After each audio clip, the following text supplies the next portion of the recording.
Because of the size advantage that Moon has, and we're going to be making that a big factor to follow tonight. And, of course, it is playoff time, and that means Charlie Batch, the former Pittsburgh Steelers quarterback, is joining us, and we welcome him to our broadcast here tonight on Xfinity TV On Demand. Charlie, how does this matchup play out in your mind? The one thing you won't see is a lot from the passing game, but you will see two physical teams who love to run the football. I'm excited about watching this game today because if you want to see someone running football, these are the two teams to watch. All right, of course, our fourth member of our crew is Katie Lightholder. She'll be roaming the sidelines and the stands. Let's see what she's up to tonight and what she has for us in the pregame. Katie? Hey guys, I'm here with Scott Stevenson, who's the athletic director for West Mifflin High School. Now Scott, recently you lost a very dear friend and the official statistician for West Mifflin football, and you're doing something very special to honor him. Tell me about that. Well, Katie, what we're doing is for Bob Otto Graham, a very close friend with Coach Brazo and a lot of the coaching staff, passed away at the middle of our season. So we dedicated our season to Otto, and as you can see, we have a helmet sticker for Coach Otto always. For what he meant to this program and the type of guy he was all about West Mifflin football, so we just wanted to honor him and dedicate our season to him. I think that's wonderful. I'm sure he's smiling down on everybody tonight. I'm sure he is. Thank you for your He's a great time. guy. Back to you guys. All right, Katie, always good information. Thank you very much. Ellis, right now, let's put it between the white lines. Let's talk about the players tonight. Oh, no problem at all. We're going to start with the visitor, as always, number 21, running back Cole Blake out of Moon. He had a rough week 8 when we had him against Newcastle. He fractured the school rushing record. I think he went for about 350, that guy right there. He ran the left side all night long. I think he's going to try it again tonight. He has over 750 yards rushing just in the last 3 games. On the flip side, with the home team, we're looking at the Titan number 5 running back Jimmy Wheeler, 2,200 yards rushing last year. Then his line changes, but his coach says, you know what, he can do it all over again. Well, he's 200 yards short of doing it all over again. Moon's coach says, don't give this guy a crack. Jimmy has help, but he's the hub. All right, prolific runners, to say the least, on this football field tonight. Charlie, I'm wondering, what else will you be watching tonight as this game progresses? Well, when I look at it, I'm looking to see if Moon was able to look at what Thomas Jefferson did last week and able to provide the blueprint on how to stop West Mifflin. We'll see. That will be a key, or whether or not West Mifflin can bounce back. All right, you've seen how it sets up. It is the Moon Tigers and the West Mifflin Titans. They get set to open up the WPIAL playoffs. Kickoff is coming up next, right here on Xfinity TV On Demand.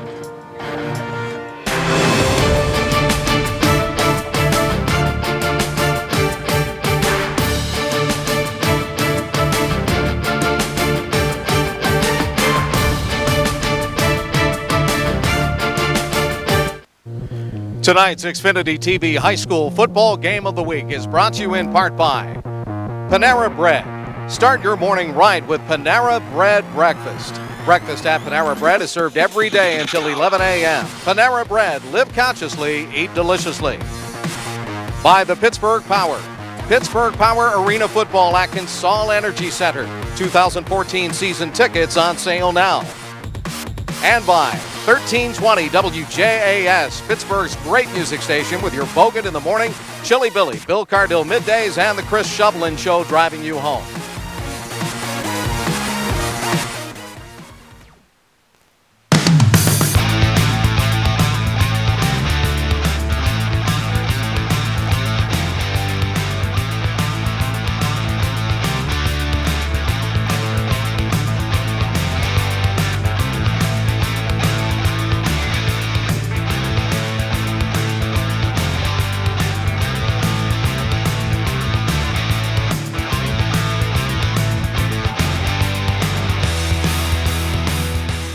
Hi, I'm Charlie Batch. Here at the Best of the Batch Foundation, we know the importance of the internet.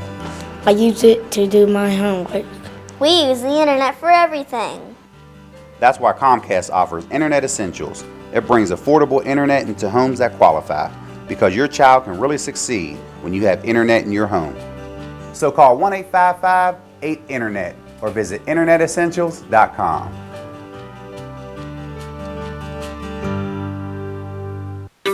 When Panera began, we decided to get up every day and bake fresh bread from fresh dough. That decision made us wonder, what else could we do the right way? Could we make food that lives up to our bread? And could it be food you can trust with ingredients like antibiotic-free chicken? Could we come together as a community and help feed people in need? We already have. And every morning, we start again. Panera Bread. Live consciously. Eat deliciously. Watching sports on Xfinity from Comcast is like having a front row seat to the biggest moments. With NFL Red Zone, ESPN Goal Line, and the Watch ESPN app, you're right there for all the action. This is the Xfinity Sports Experience. This is awesome. You won't get all this with satellite, so upgrade to an Xfinity Triple Play for the most live sports. Plus the fastest in-home Wi-Fi for all rooms, all devices, all the time. Xfinity, your home for the most live sports. Call 1-800-XFINITY today. The Xfinity High School Football Game of the Week is brought to you in part by the Best of the Batch Foundation, providing student scholarships, family support, and community resources that stimulate success. For more information, visit batchfoundation.org. And by the Sierra Technology Company is proud to support this Game of the Week. Sierra's Pittsburgh data centers offer voice-over IP telephone service and can host your IT hardware. SierraExperts.com.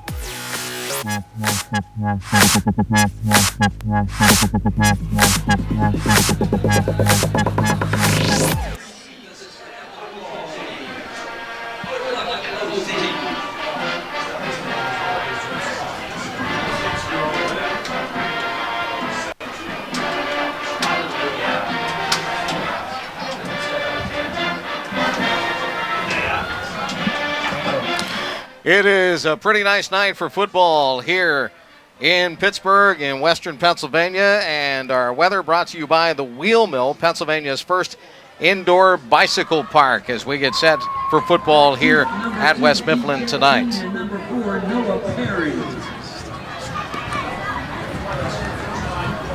Kicking off for the Titans will be number 14. Right now, the West Mifflin Titans trotting out onto the field, getting set for tonight's ball game. Well, they are, Chris, and it's interesting because Moon gets the ball. I talked to Coach Walsh before the game, and, they wanted to get the ball. They want to get it right now, and they want to run right down the throat of West Mifflin. If the opportunity presents itself, they want to do what they do best, and that's to take control of the game through the run. There's Mark Washington, the head coach of the Moon Area Tigers, as he is in his third season now at Moon. Ray Brazo on the other side, back at West Mifflin, and coaching the Titans once again, his second go-around here with the blue and gold.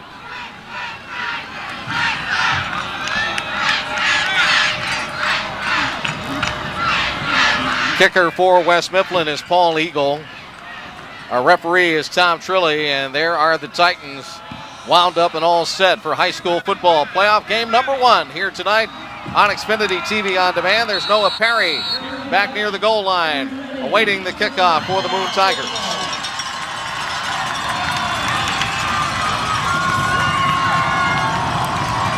Eagle gets permission to boot it away. And it'll be a whirly-bird kick taken by one of the up end for Moon. And the return gets all the way out to the 41-yard line. On the bring back for the Tigers, Matthew Dunning. Here's a look at our American Steel Processing starting lineups. Alexi Yaramis, the quarterback, with Cole Blake and Ian Kelly running the football here tonight for the Moon Tigers. The receivers are Perry, Dean, and Manny Torres at tight end. And up front on the line, Brenner, Myers, Yaramis, the other one, Nico, he's the bigger of the two twins. And, of course, Salas up front with him. First down and 10 now for the Tigers. This is Alexi Yaramis. And Cole Blake running through a hole. And Blake runs into West Mifflin territory down to the 49-yard line where he's stopped by Kevin Garbach.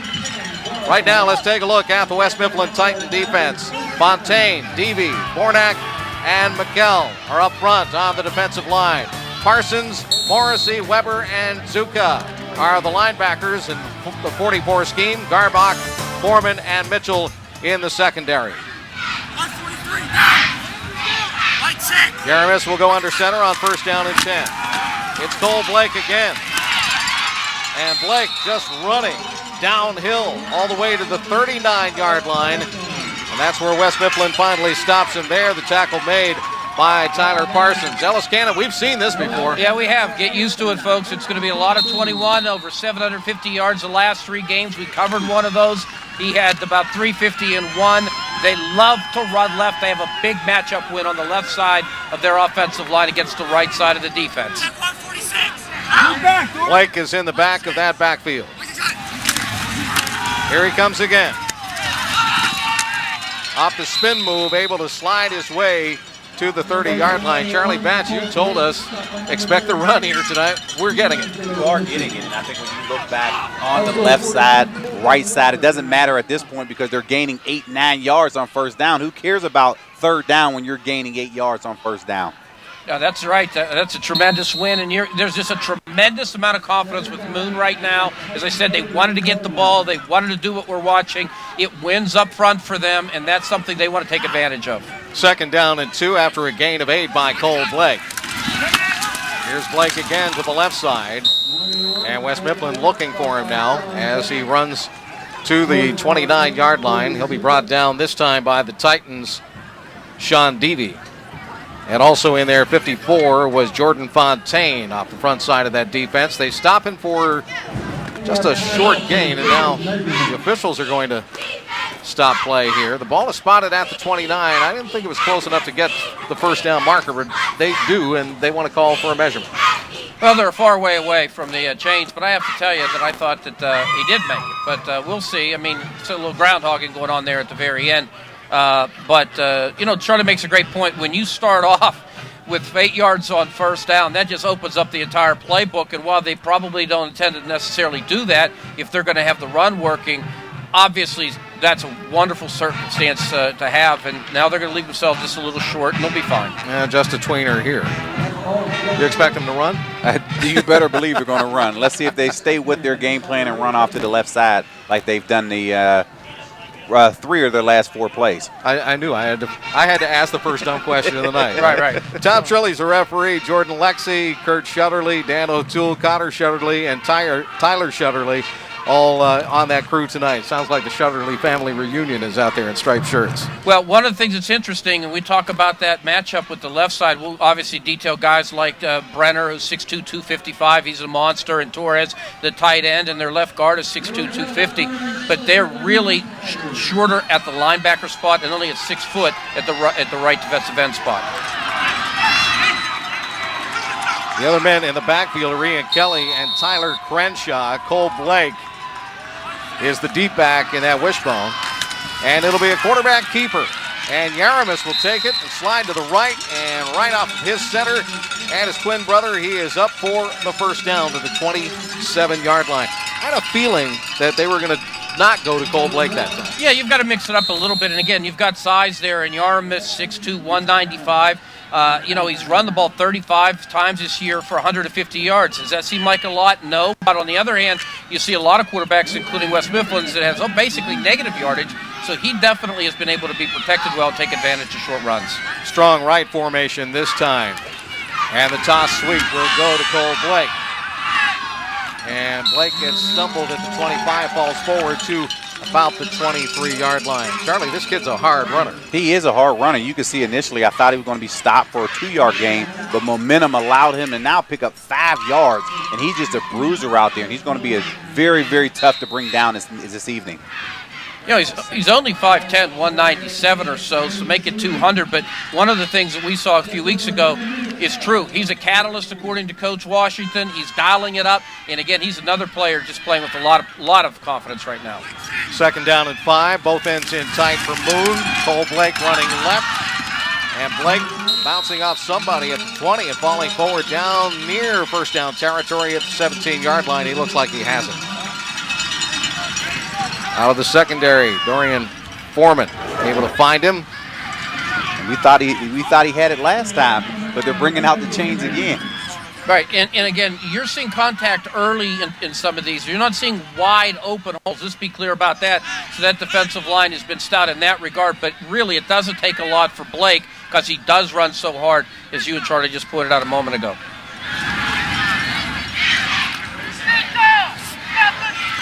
Again, they'll stretch the chains. Well, this time he has it. Tom Trilley reaffirms it. Now you're inside the 20-yard line. If you want to throw the pass, you've got a guy in Yarmouth who's a first-year starter, but now he's a second-year starter as we enter the playoffs. And when you think about it, he's completing about 72% of his passes, Charlie. So right now, if you could sprinkle some of that in, I think that goes a long way. And this is where you need it at. You've ran the ball efficiently, getting down inside the 20-yard line. Let's see if they now mix the run play action here. Mm-hmm. Blake already has 40 yards on 6 carries, and we're just minutes into this ball game.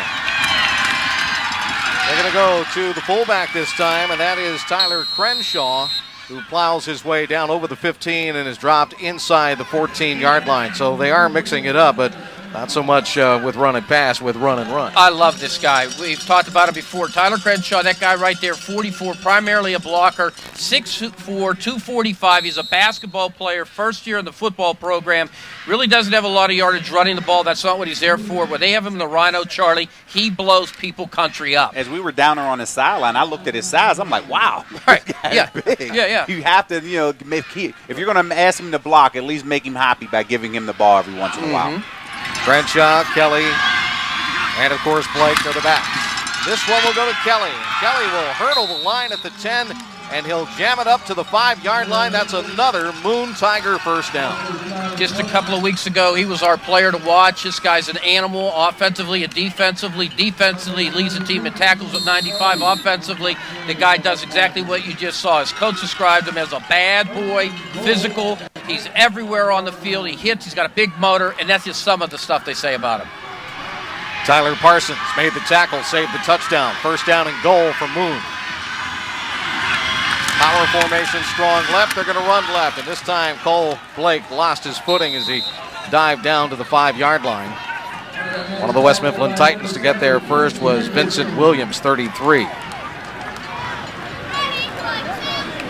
Got some help from the backers as well, particularly the inside backer Corey Zuka. Talking to Coach today, he tells me those inside backers in their 4-4, it has to work for them. Those guys have to make a difference. On that play, they did, certainly in the form of 53 Zuka. And this is where they have to step up, especially in goal line situation. You're asking your defensive tackles to corral the line of scrimmage so your linebackers scrape over the top and make plays. Again, the situation, strong left, and the line unbalanced, strong also to the left, and bouncing off and rushing in for the touchdown will be Cole Blake, the 5'11", 200-pounder. He was stood up, bounced off, rolled out left, scored. One of the things we saw right there was the pursuit was there, Charlie. The penetration was there right to the point of attack, as we're going to see here in just a moment. But the runner just simply doesn't give up on the ball. There's the hit right there. And I think that was delivered by Big 75. That's Sean Deavy, 6'3", nearly 300. But he just doesn't stop, and he blows right by the blue. And you have to bring your arms when you wrap him up, to be able to wrap him up. If not, he's going to bounce off of those plays each and every time, just like it allowed him to do for the easy touchdown. Kicker is Marco de Blasio. And we have whistles on the snap of the football. Tom Trilley has the call.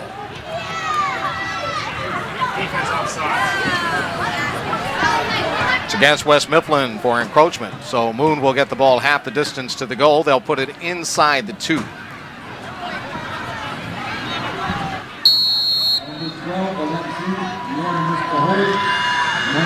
And they'll still try to kick. De Blasio's still on. Placement's down. Kick is on its way. It is tall. End over end, and it is through, and it's a 7-0 Moon Tiger lead over West Mifflin. They get the ball. They drive it downfield, mainly on the running of Cole Blake, but a good mixture of running backs as we take a look at our Pittsburgh Power scoring drive.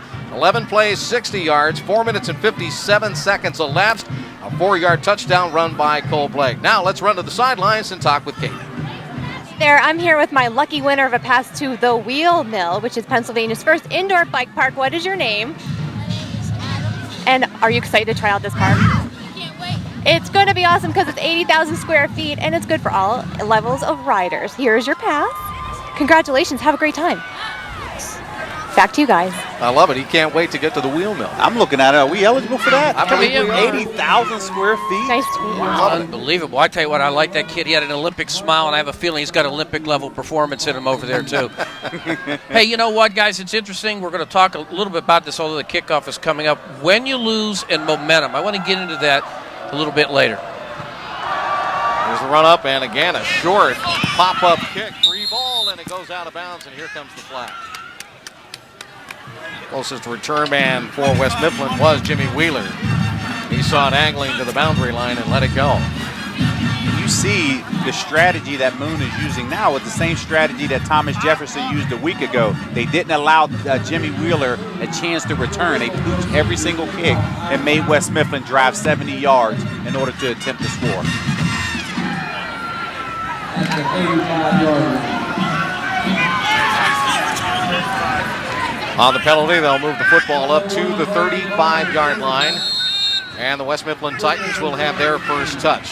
Looking forward to seeing Jimmy Wheeler. And right away, we get our wish. Wheeler plows into the line, gets spun down after a 1-yard gain to the 36.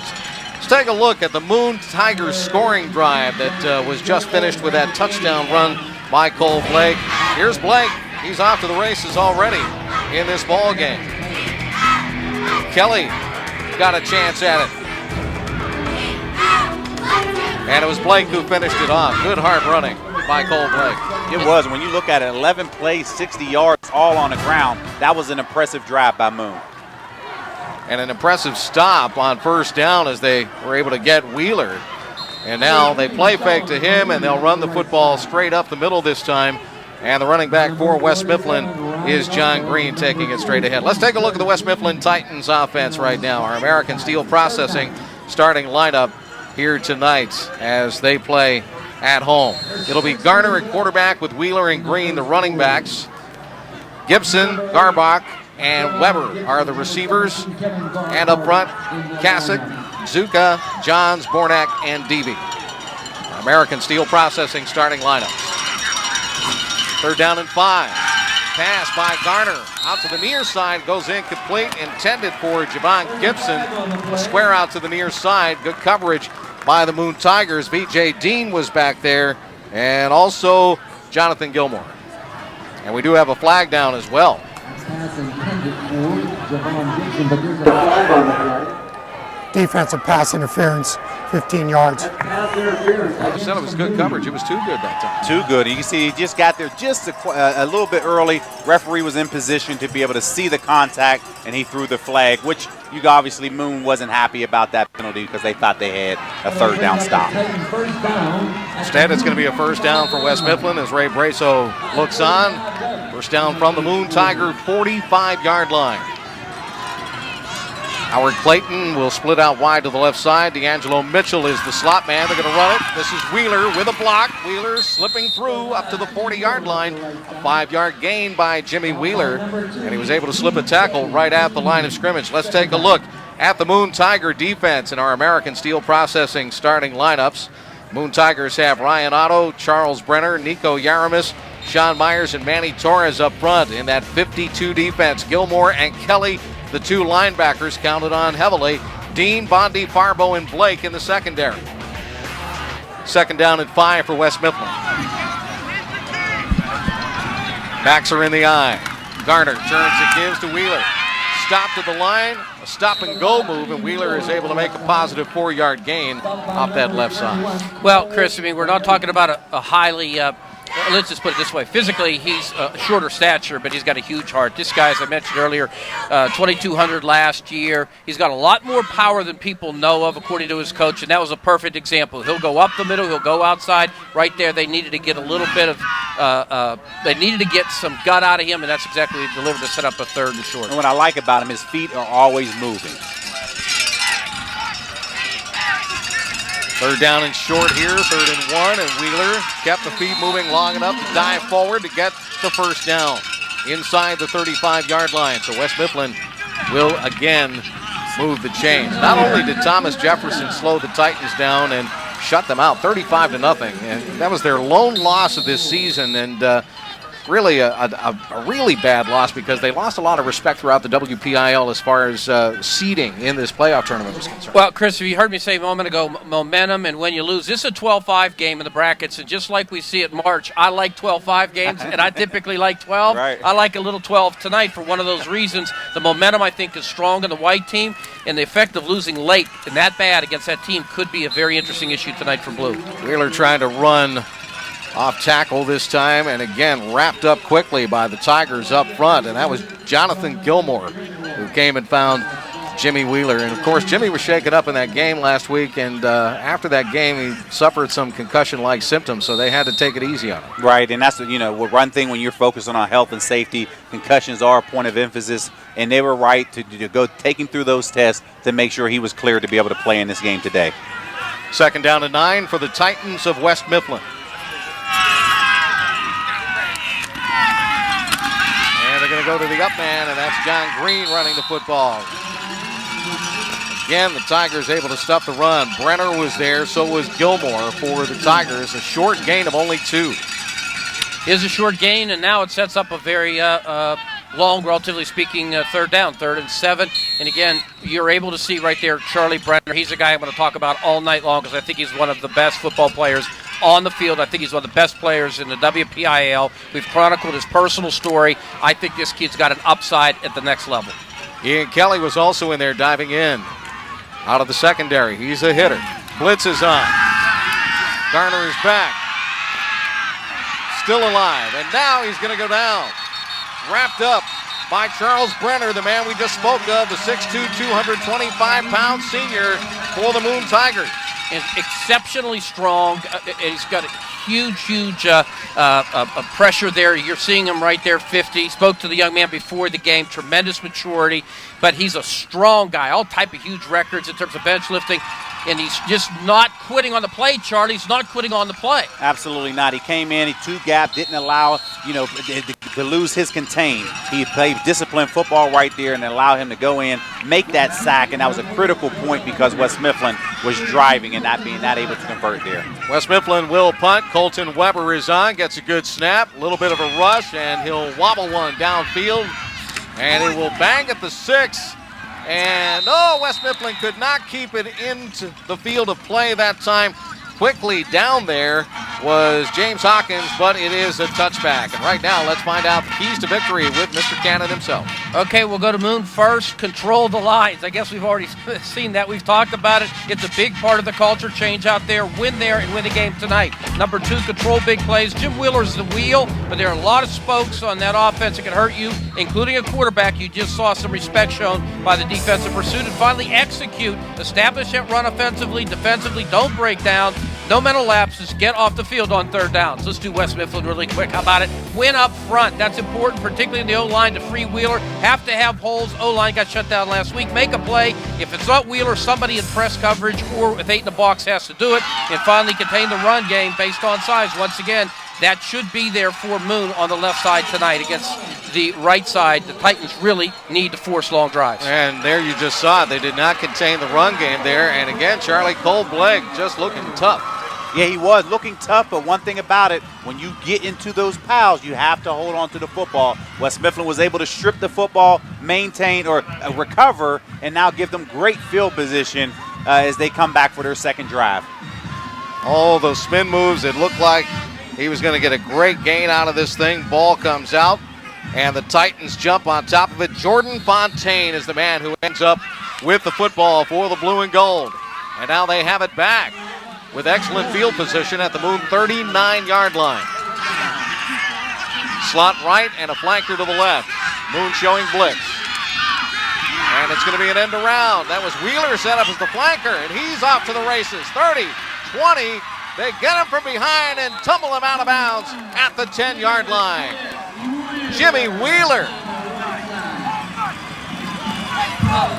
Chris, last week he only had 13 yards. That was a season low for him. He didn't hold up the entire game. He has 28 yards on this rush, so we're already past that. and he was even before. But again, great instincts, Charlie. He sees it's not there. He bounces it outside. As we said, he's comfortable both ways. This cat runs very, very hard. He does. You can see Coach Brazo putting him in a different position from the flanker coming outside in, and he was able to break, contain, and gain 28 yards on that play. What a phenomenal play for West Mifflin. Here his numbers on the year. Here's a toss. This is Wheeler.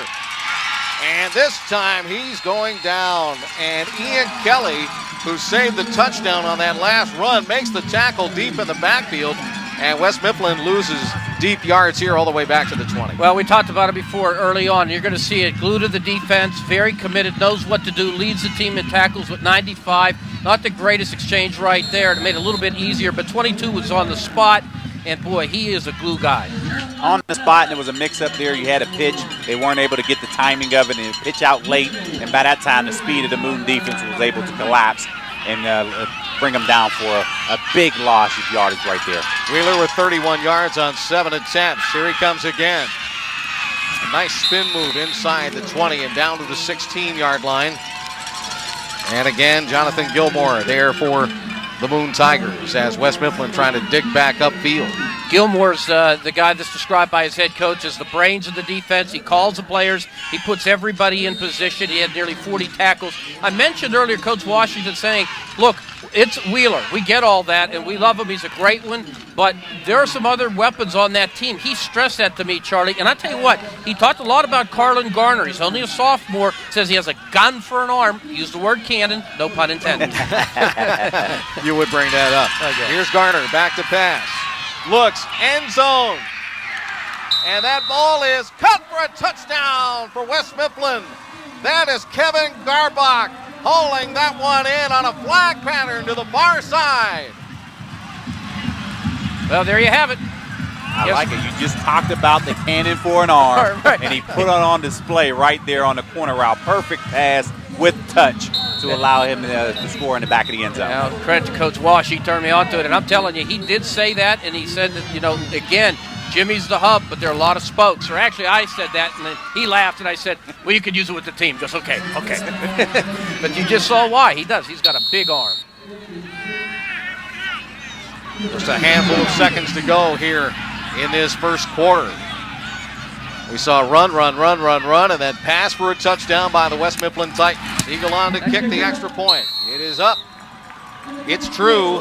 And this game is tied with just seconds remaining in the first period of play. And a beautiful drive by the West Mifflin Titans, forced by the fumble that Moon coughed up. Cole Blake trying to run with the football, and West Mifflin capitalized. And Ellis Todd. Let's go to Katie right now on the sidelines. Hey guys, I'm here with the beautiful Moon cheerleaders. Now their coach is Kelsey Curry, and their captains are Shannon Grady, Krista Kennedy, Carissa Maxon, and Sunny Smolarek. Go for it, girls. Now these ladies are going to be scary actors tomorrow night in the haunted attraction in South Park. I don't know. It's going to take a lot of makeup to make these guys look scary. Back to you guys. They look pretty good from here. They do, and I think when you look back and you talk about, Ellis talked about West Mifflin key, make a play. They created the turnover on defense. They came right back and able to put the points on the board to tie this ball game up, and that's the first big play of the ball game that you talked about, Ellis. Well, everything's been methodical up until that point, but again, it was Coach who said to me today, Brazo, listen, if we get into press or 8 in the box, we have to have a pass play, and that's where it is. I mean, they know what they're talking about. And a free ball, and that ball is still tumbling around on the turf, and it's going to be recovered by West Mifflin. At every level of football, the kickoff is a free ball. And if you're in the receiving team, you better cover it up, because if the kicking team comes and finds it, it's theirs, and you just saw that right there on your screen. Now we're going to see this. I tell you the truth, I just thought the speed right here and the pressure put on him by 32 Mitchell, who's played safety, was fascinating right there. That really created a lot of pressure, Charlie. It really did, and I look back and you see West Mifflin recovers it, but I wasn't sure if they were in bounds. They were out of bounds covering it, but hey, the referee gave West Mifflin the ball. There is no instant replay, so they couldn't challenge it. Yeah, he thought it stayed tumbling inbounds. Dorian Foreman ends up with a recovery. Dead ball, offsides on a defense. 5 yards, repeat first down. Boy, Moon is really harming itself right now. Yeah, they are. They've had a turnover, which we didn't see a lot of during the course of the year, certainly in the last month of the season. And then, of course, we just saw that bad special teams play. And Charlie, he just heard a moment ago Coach Hovland say that at all levels of football, the kickoff is open for business. But those are two pretty fundamental points. It was, and I think when you look back, I don't know if Moon thought the ball may go out of bounds, so he kind of laxed on it. But either way, you have to jump on that football. It's going to be Wheeler, and they jump on him as soon as he takes the handoff. And Ian Kelly said, yeah, I stole the ball off of him, but the officials are going to say that play was dead. And that is the end of the first period of play. Wow. What a start. Some mistakes, some wild running, and a great touchdown pass. 7-7 ball game after one period here on the Xfinity TV High School Football Game of the Week on Xfinity TV On Demand.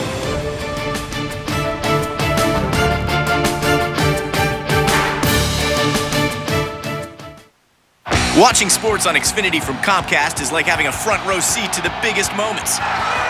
With NFL Red Zone, ESPN Goal Line, and the Watch ESPN app, you're right there for all the action. This is the Xfinity Sports Experience. This is awesome. You won't get all this with satellite, so upgrade to an Xfinity Triple Play for the most live sports. Plus the fastest in-home Wi-Fi for all rooms, all devices, all the time.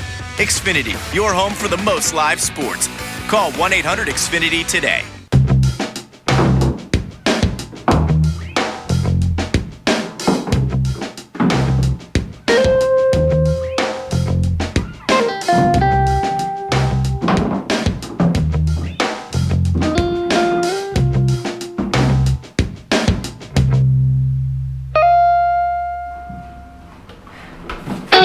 Honey, have you seen my helmet?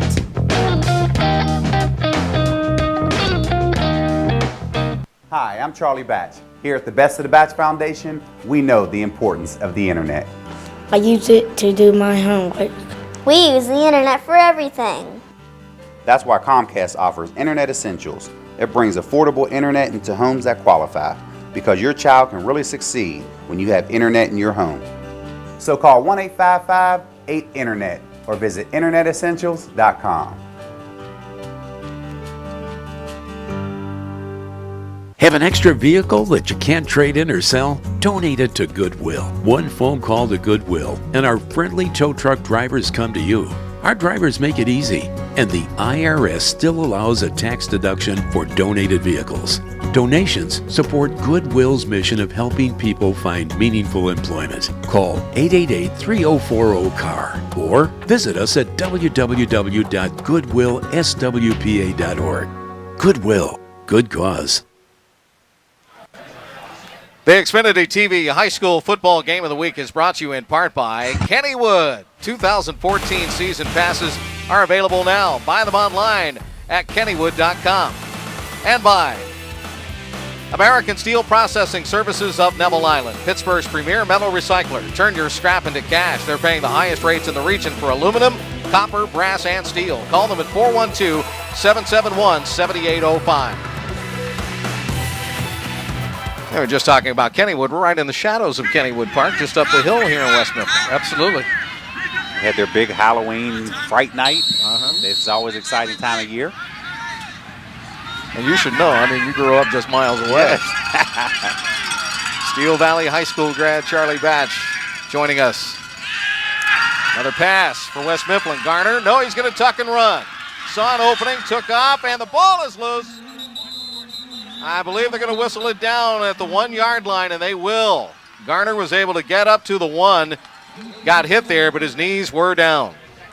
Well, it's interesting because you saw the athleticism. I thought he was down. We're going to see the replay and have a better idea. He waits. Great coverage in the back in the end zone. And I think the ball's out, Charlie. Yeah, the ball was down. I think it was down. Ooh, maybe it was starting to come out. Ellis has better eyes than I do. I don't know about that. All I know, the guy came in averaging 0.1 yard. He got a lot of them there. They go to Wheeler. Wheeler gets wrapped up around the knees, falls into the end zone, and touchdown, West Mifflin for Jimmy Wheeler. How about the Titans storming back on Moon's miscues to take the lead in this ballgame? 29 touchdowns last year, ditto that this year. Maybe there's a little consistency there. He knows what to do. He's got the nose for it. He loves the pork around the goal line, doesn't he, Charlie? He really does. You can see. I mean, there's not much room that you have when you're running goal line plays, but you have to keep your feet moving, low center of gravity, and he was able to cross the line of scrimmage, or cross the goal line. Paul Eagle is on to kick the point. It's a low one. It's going to be blocked. No good. So the score will remain 13-7. West Mifflin in the lead as Jimmy Wheeler, the guy who just scored the touchdown, finished off a 3-play, 14-yard drive. It took him just 33 seconds. Wheeler with a 2-yard touchdown run. Our Pittsburgh Power scoring drive, of course, all set up by Moon's mistakes on the kickoff return that never did get returned. It got recovered by West Mifflin. That's a good point, but speaking of special teams mistakes, Charlie, we just saw one right there. Cole Blake, the running back, and a guy that plays also in the strong safety spot defensively. That's a point that could come back a little bit later. Let's get down to Katie. Hey there, I'm here with the West Mifflin cheerleaders. Now their coach is Brittany Allen, and their captains are Jessica Olak and Alyssa Regella. Go ahead, ladies.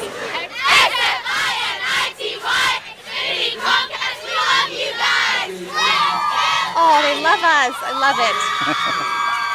Oh, they're talking about you guys up in the booth. Back to you. Oh, you're included, though. You're included. Nice. You know, Charlie knows half the people in West Mifflin, so right. It's always fun to see the cheerleaders cheering everyone on. But I want to go back to Ellis's point. I think when you look back off of that special teams play, Cole Blake coming off the left side, blocking that extra point, I want to see how that plays out throughout the course of the game. Short kick. Again, this one's going to come out of bounds. And West Mifflin won't let Moon return it, so the Tigers will have the football at the 35-yard line, and they will take off from there. So will the Tigers respond? That's the big question. And neither one of these teams will allow the kickoff return units to make a play in this ball game. Each team is just popping it up, pooching it to a certain degree, and not allowing the returners to literally make a play. Put the ball on the 35-yard line. First down, Moon. Here's a look at Jimmy Wheeler. You know, we're talking about West Mifflin. We know all the success over the years. How far has Moon come? Think about that. Six wins this year, guys. That's 2 fewer total than the last 6 years combined. You talk about a turnaround under Coach Washington. Oh, no question about it. Play action fake. Yaramis flushed. Has a first down and gets pummeled to the sideline on the near side. A hard hit on the sideline by Colton Weber. I tell you what, we're going to see the play right here. We saw Yaramis in the Newcastle game break off about a 30-yard touchdown run, and you can just see right here, he beats a smaller defender. I thought that was out of bounds. I thought it was a personal foul, whatever you want to call it, but that's that. I will say this, Charlie, talking to Coach today for West Mifflin, he made a point of saying, I like that guy. I like him. He can make a run play on you, and he just did right there. He did, and you can see there was a big collision on the West Mifflin sideline, and they ended up running right into, I don't know who's down on the sideline, but he looks like he injured his leg. I just hope it's not too serious as he lays on the sideline there. Assistant coach or one of the staffers, and now they're going to stop play here momentarily as you look at that sideline. 13-7 lead for the West Mifflin Titans over the Moon Tigers. Both squads will go back to their respective sidelines. There's a look at Alexi Yaramis, 6'1", 195-pound quarterback. He will go talk with head coach Mark Washington. He's a smart one, and you know, he's heating up. Last week, he had a couple of touchdown passes and a rush touchdown. I think he's played his best football of the year. Get social with the Xfinity High School Football Game of the Week. Of course, you can find us on Facebook at HS Football Game of the Week. Follow us on Twitter at HS Football PGH. And look for behind-the-scenes photographs on Instagram at HS Football PGH. Xfinity TV On Demand, your home for local high school sports, including the WPIAL playoffs. Moon back in action now. Cole Blake slicing through that slither of a block that he had there, and he ran right into Quincy Henderson of West Mifflin. He'll pick up 4 on the run play. Well, what they did here, we're going to see the replay, Charlie. They go right this time, and on the right side, you've got Torrin Salas, 57, and 77 as well. Big Josh Todd, 6'2", 258. He's a junior, but he's a returning starter, which means he's got a lot of experience early on. And we talk a lot about the left. Let's give some love to the right as well. Absolutely, and when you look at Cole there on that situation, it looked like he was running frustrated because he was still pissed off that he fumbled the ball to his last carry, and it was good to see him bounce back. Handoff left, Blake stopped, and somehow he was able to bounce out of what looked like was going to be a 1-yard loss and turned it into a 1-yard gain. But really, at this rate, we're going to be out of here in about an hour because they're running, but you've got to think the passes in the playbook right here. Nice effort, very nice effort to avoid a loss on the play. It sets up a third and very manageable, Charlie. You've got some wide receivers at J.V. Dean, who's nice, and also Noah Perry. They like both those guys, as well as Emmanuel Torres, the big 6'1", 220 tight end. 3rd down and 3 for Moon. Strong right formation. Line is unbalanced, strong to the right side, and it's going to be Ian Kelly for the first down, 40-35, and Kelly is spun down at the 32-yard line. Moon moves the chains.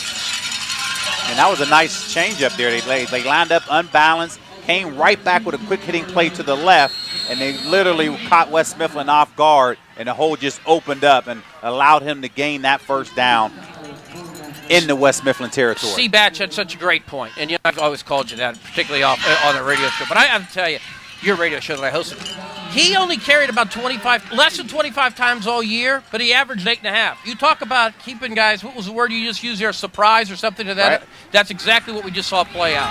14-yard gain, and now Blake with a quick opener. Blake is going to get a first down and a whole bunch more, driving his way down to the 17-yard line. It's finally stacked up by the Titans and Tyler Bornak. Nothing fancy there. Straight up the middle, just go behind Yarmus, the real smart and talented center. He just goes right up 55, and he beats his guy in the 4-4. 17 yards. There's not much you can say about that straight up the middle. I mean, you have to give Moon's offensive line credit right now. Tyler Parsons got to him first and took a ride with him, and now Blake try to steer it over to the left side. We have flags in the air as he crashes inside the 15 and is dropped shy of the 11-yard line. Parsons and his pals again in on the stop, and let's see what this flag is all about. As that has Tom to be Trilly in the area of face mask. We have a 5-yard face mask, 5 yards on the defense. All right, Charlie, you nailed it. Can you explain to me how they know the difference between a 5-yard face mask and a 15-yard? Whether or not you're looking out of your ear hole. I mean, that's where I'm going to go with it, right? That's how I've always gone. 5 with yards. It. You can see out of your mask, Move. you know, you're going to get 5. You see out of your ear hole, you know, you're out of The Exorcist. That's when you get 15 yards. So it's going to be first down and goal. Hey, that's a good point. First down and goal from just outside the 7-yard line, and Moon continues to drive now. Remember, they're trailing in the game 13-7, as you see. This is Blake, left side, and Blake is cut down as he turned that left corner. You know, coming into this season, the Ray Brazo was very, very concerned about his defense, and you can understand why. They've had a lot of change on that side, and they're not the biggest team in the world. They have some size at 75 DV up front, but really there's a lot of 5'9", 5'11s, and so forth, 5'7 in the deep patrol. But I got to tell you, they've watched tape too, Charlie, and they know that the run left is something that's no big surprise. And they've had a lot of success tonight. Moon splits out 2 receivers. They're going to run the football. Cole Blake off the left side, reaches into the end zone. Touchdown, Tigers. And this game is now tied. You know, I don't know if we're going to be able to see it on the replay, but I'm not making this up. Brenner was literally blocking 75 DV, we just mentioned, 10 yards behind the play. Not 10 yards toward the goalpost, 10 yards behind the play.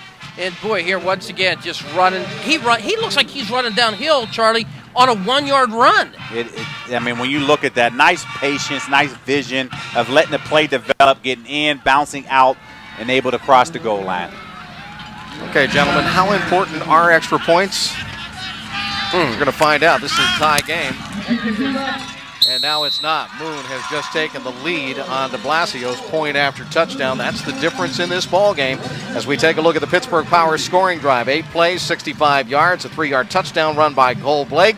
With 3.5 minutes elapsed off the clock, the Moon Tigers, after the short out-of-bounds kick, able to march it downfield and get the score. And you talk about 8 plays, 65 yards right there, and you thought momentum was shifting toward the West Mifflin side up until Cole Blake was able to block that extra point. Only 13-7 point. Moon able to now bounce back, and you see the way that they turned the ball over 2 times in their last possession. Now it seems like, wow, all the momentum has shifted back to the Moon side, and all for nothing because West Mifflin at this point is still losing by 1 point. Yeah, you've sensed that they were playing with the idea that they were chasing points that they gave away, and that's what they did on that drive, is to just come out with a purpose. Remember, this offensive line, we've talked a lot about Brenner, they have 4 guys that are juniors. Actually, 4 that are juniors. And Charlie, this is their first playoff appearance since 2006. First winning record since 2006. Coach Wash and those guys got them in the weight room. In a couple of years, they brought the Aliquippa system, and I'm seeing a pretty good football team right now. And when you look at it, people always talk about how people are going to respond to their first playoff game. Well, Moon doesn't know because it's been a while, and they've came out and they've responded very well up until this point of the ball game.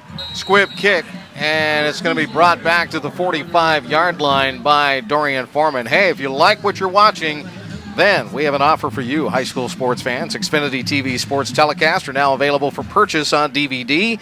All you need to do is go to the website pghdvd.com. You can order a copy of tonight's game right now, or any game we've done all season long. Go to pghdvd.com, select the game you want. It's as easy as that. It's Xfinity TV On Demand, your home for high school sports. Thank you, Chris. And if you think and I'm going to tell you why a little bit later, why. Because you're going to get hit up a lot for how can I get a copy of that DVD game. of that game You think I get it, you're going to get killed, Charlie. Toss sweep, Jimmy Wheeler coming near side. And Wheeler is grabbed by the belt loops and swung down on the turnaround tackle by Ian Kelly. Well, again, we love this guy. Big bad boy. All I know is when a guy out of Aliquippa calls him a bad boy, he's a bad boy. He is a bad boy. And when you look at the speed of this Moon defense right now, I mean, there's no way right now West Mifflin can literally, outgain them, going sideline to sideline. Earlier, they had big success with Wheeler coming from outside in from the flanker position. Let's see if West Mifflin goes back to that. They're now able to stop and utilize Moon's speed and use it against them. 3-yard loss for Jimmy Wheeler, thanks to Ian Kelly, the man you're looking at right down through his face mask. 2nd down and 13. Wheeler will dot the I. Slot man goes in motion to the right side. That's D'Angelo Mitchell. They're going to run it to Wheeler. Bounce off of one of his own blockers and cut through a hole. 50, 45. Wheeler breaks loose. 40, has blockers. 30, 20. Jimmy Wheeler to the 10, 5. Touchdown! West Mifflin. 58 yards by Jimmy Wheeler. Well, I guess like any good cornerback in the NFL, Charlie, he has to have a short memory, and he just showed it. He got banged around. He couldn't escape 22 Kelly with the speed, but boy, he avoided the whole field for nearly 60. He really did, and when you look at the way Moon's defense was set up, it was almost like they were anticipating a pass. West Mifflin came back with the counter, caught him off guard, missed tackle by the linebacker, and he was able to get to the 3rd level, and it was off to the races as he get in open field. You're absolutely right. Once he was able to get into guys like Cole Blake and Dean and others we've talked about already tonight, it was really too much. This kid has a lot of quickness, and I'd say a fair amount of speed as well. We talked about his power earlier. He's, again, you don't have 2,200 yards one year, have a change of your offensive line, not all together, but significantly so. Your head coach, of all people, coming out publicly and said, I think he can do it again, and he may be there right now. I mean, with 58 yards, you're certainly close to it. Catering for tonight's telecast has been provided by Panera Bread. Start your morning right with Panera Bread Breakfast. Breakfast at Panera Bread is served every day until 11 a.m. Panera Bread, live consciously, eat deliciously. For more information, visit them at PaneraBread.com. Charlie Batch, I know that they do a lot for the Best of the Batch Foundation. They really do. And Panera Bread, thank you for everything and all the support that you all do with us. You help create scholarship to send kids off to college, and I thank you for that. And really, when you go to Panera Bread, there is a salad. There's a Fiji apple salad. Oh, my goodness, phenomenal. I go to the Asian. Which one do I like? Which one you like the Asiago Asian? Oh, No. We fight over those things. Oh, yeah, we do. Yeah. Here's a pass with a 2-point conversion, and that ball is caught. How about that? Garner sailing it into the end zone for the 2-point conversion pass to John Green. And the Titans take a 21-14 advantage in this game. You're going to see it. Sean Green sneaks out of the backfield. He's a fullback, and, he's not really a guy that you think of a lot offensively because he's a fullback. He's about 500 yards rushing. That's his first touchdown of the year, Charlie Batch, catching the ball. Only his 7th reception of the entire season. And when you look back, that's what happens when you run the football. You can have a quick play-action pass, leak the fullback out to the flat, wide open because it puts stress on the linebacker and allows now that easy conversion for the 2-point conversion there. Great reception, a great pass by Garner to Green on the 2-point conversion. And now West Mifflin, they make up for that missed extra point. They do. You can forget about that. That's off the books. Well, yeah, that's something I'd like to hear you talk about. I know the audience would, Charlie, the power of that, of being able to run the ball. Not just tactically, but in what it does physically to you, but I just think mentally it rips the soul out of teams' defenses. You guys did it all the time down on the north side. I just feel that plays out at every level of ball. It really does. I don't know if we're going down to Katie right now on the foul, but when you look back and you're able to now run that counteraction and put the stress on that defense, it opens up people. Short kick, fielded by the Tigers, and getting popped hard was Ryan Vargo, one of the up men. Now let's go to the sidelines. Hey, Katie, what's up? Hey there, this is super exciting. I have the West Mifflin drum line. Now after every show they do a beat show, and they're going to give us a sampling of it.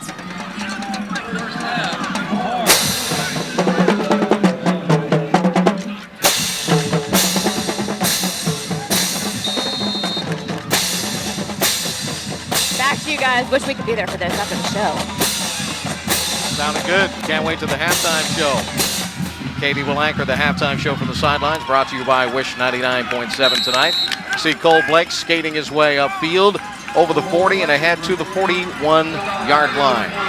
When I look at this drive for Moon, this is the key drive for me because you have about 6 minutes left in this first half. They have to respond to answer West Mifflin's call because if not, you can't afford to go into the locker room maybe down 2 touchdowns.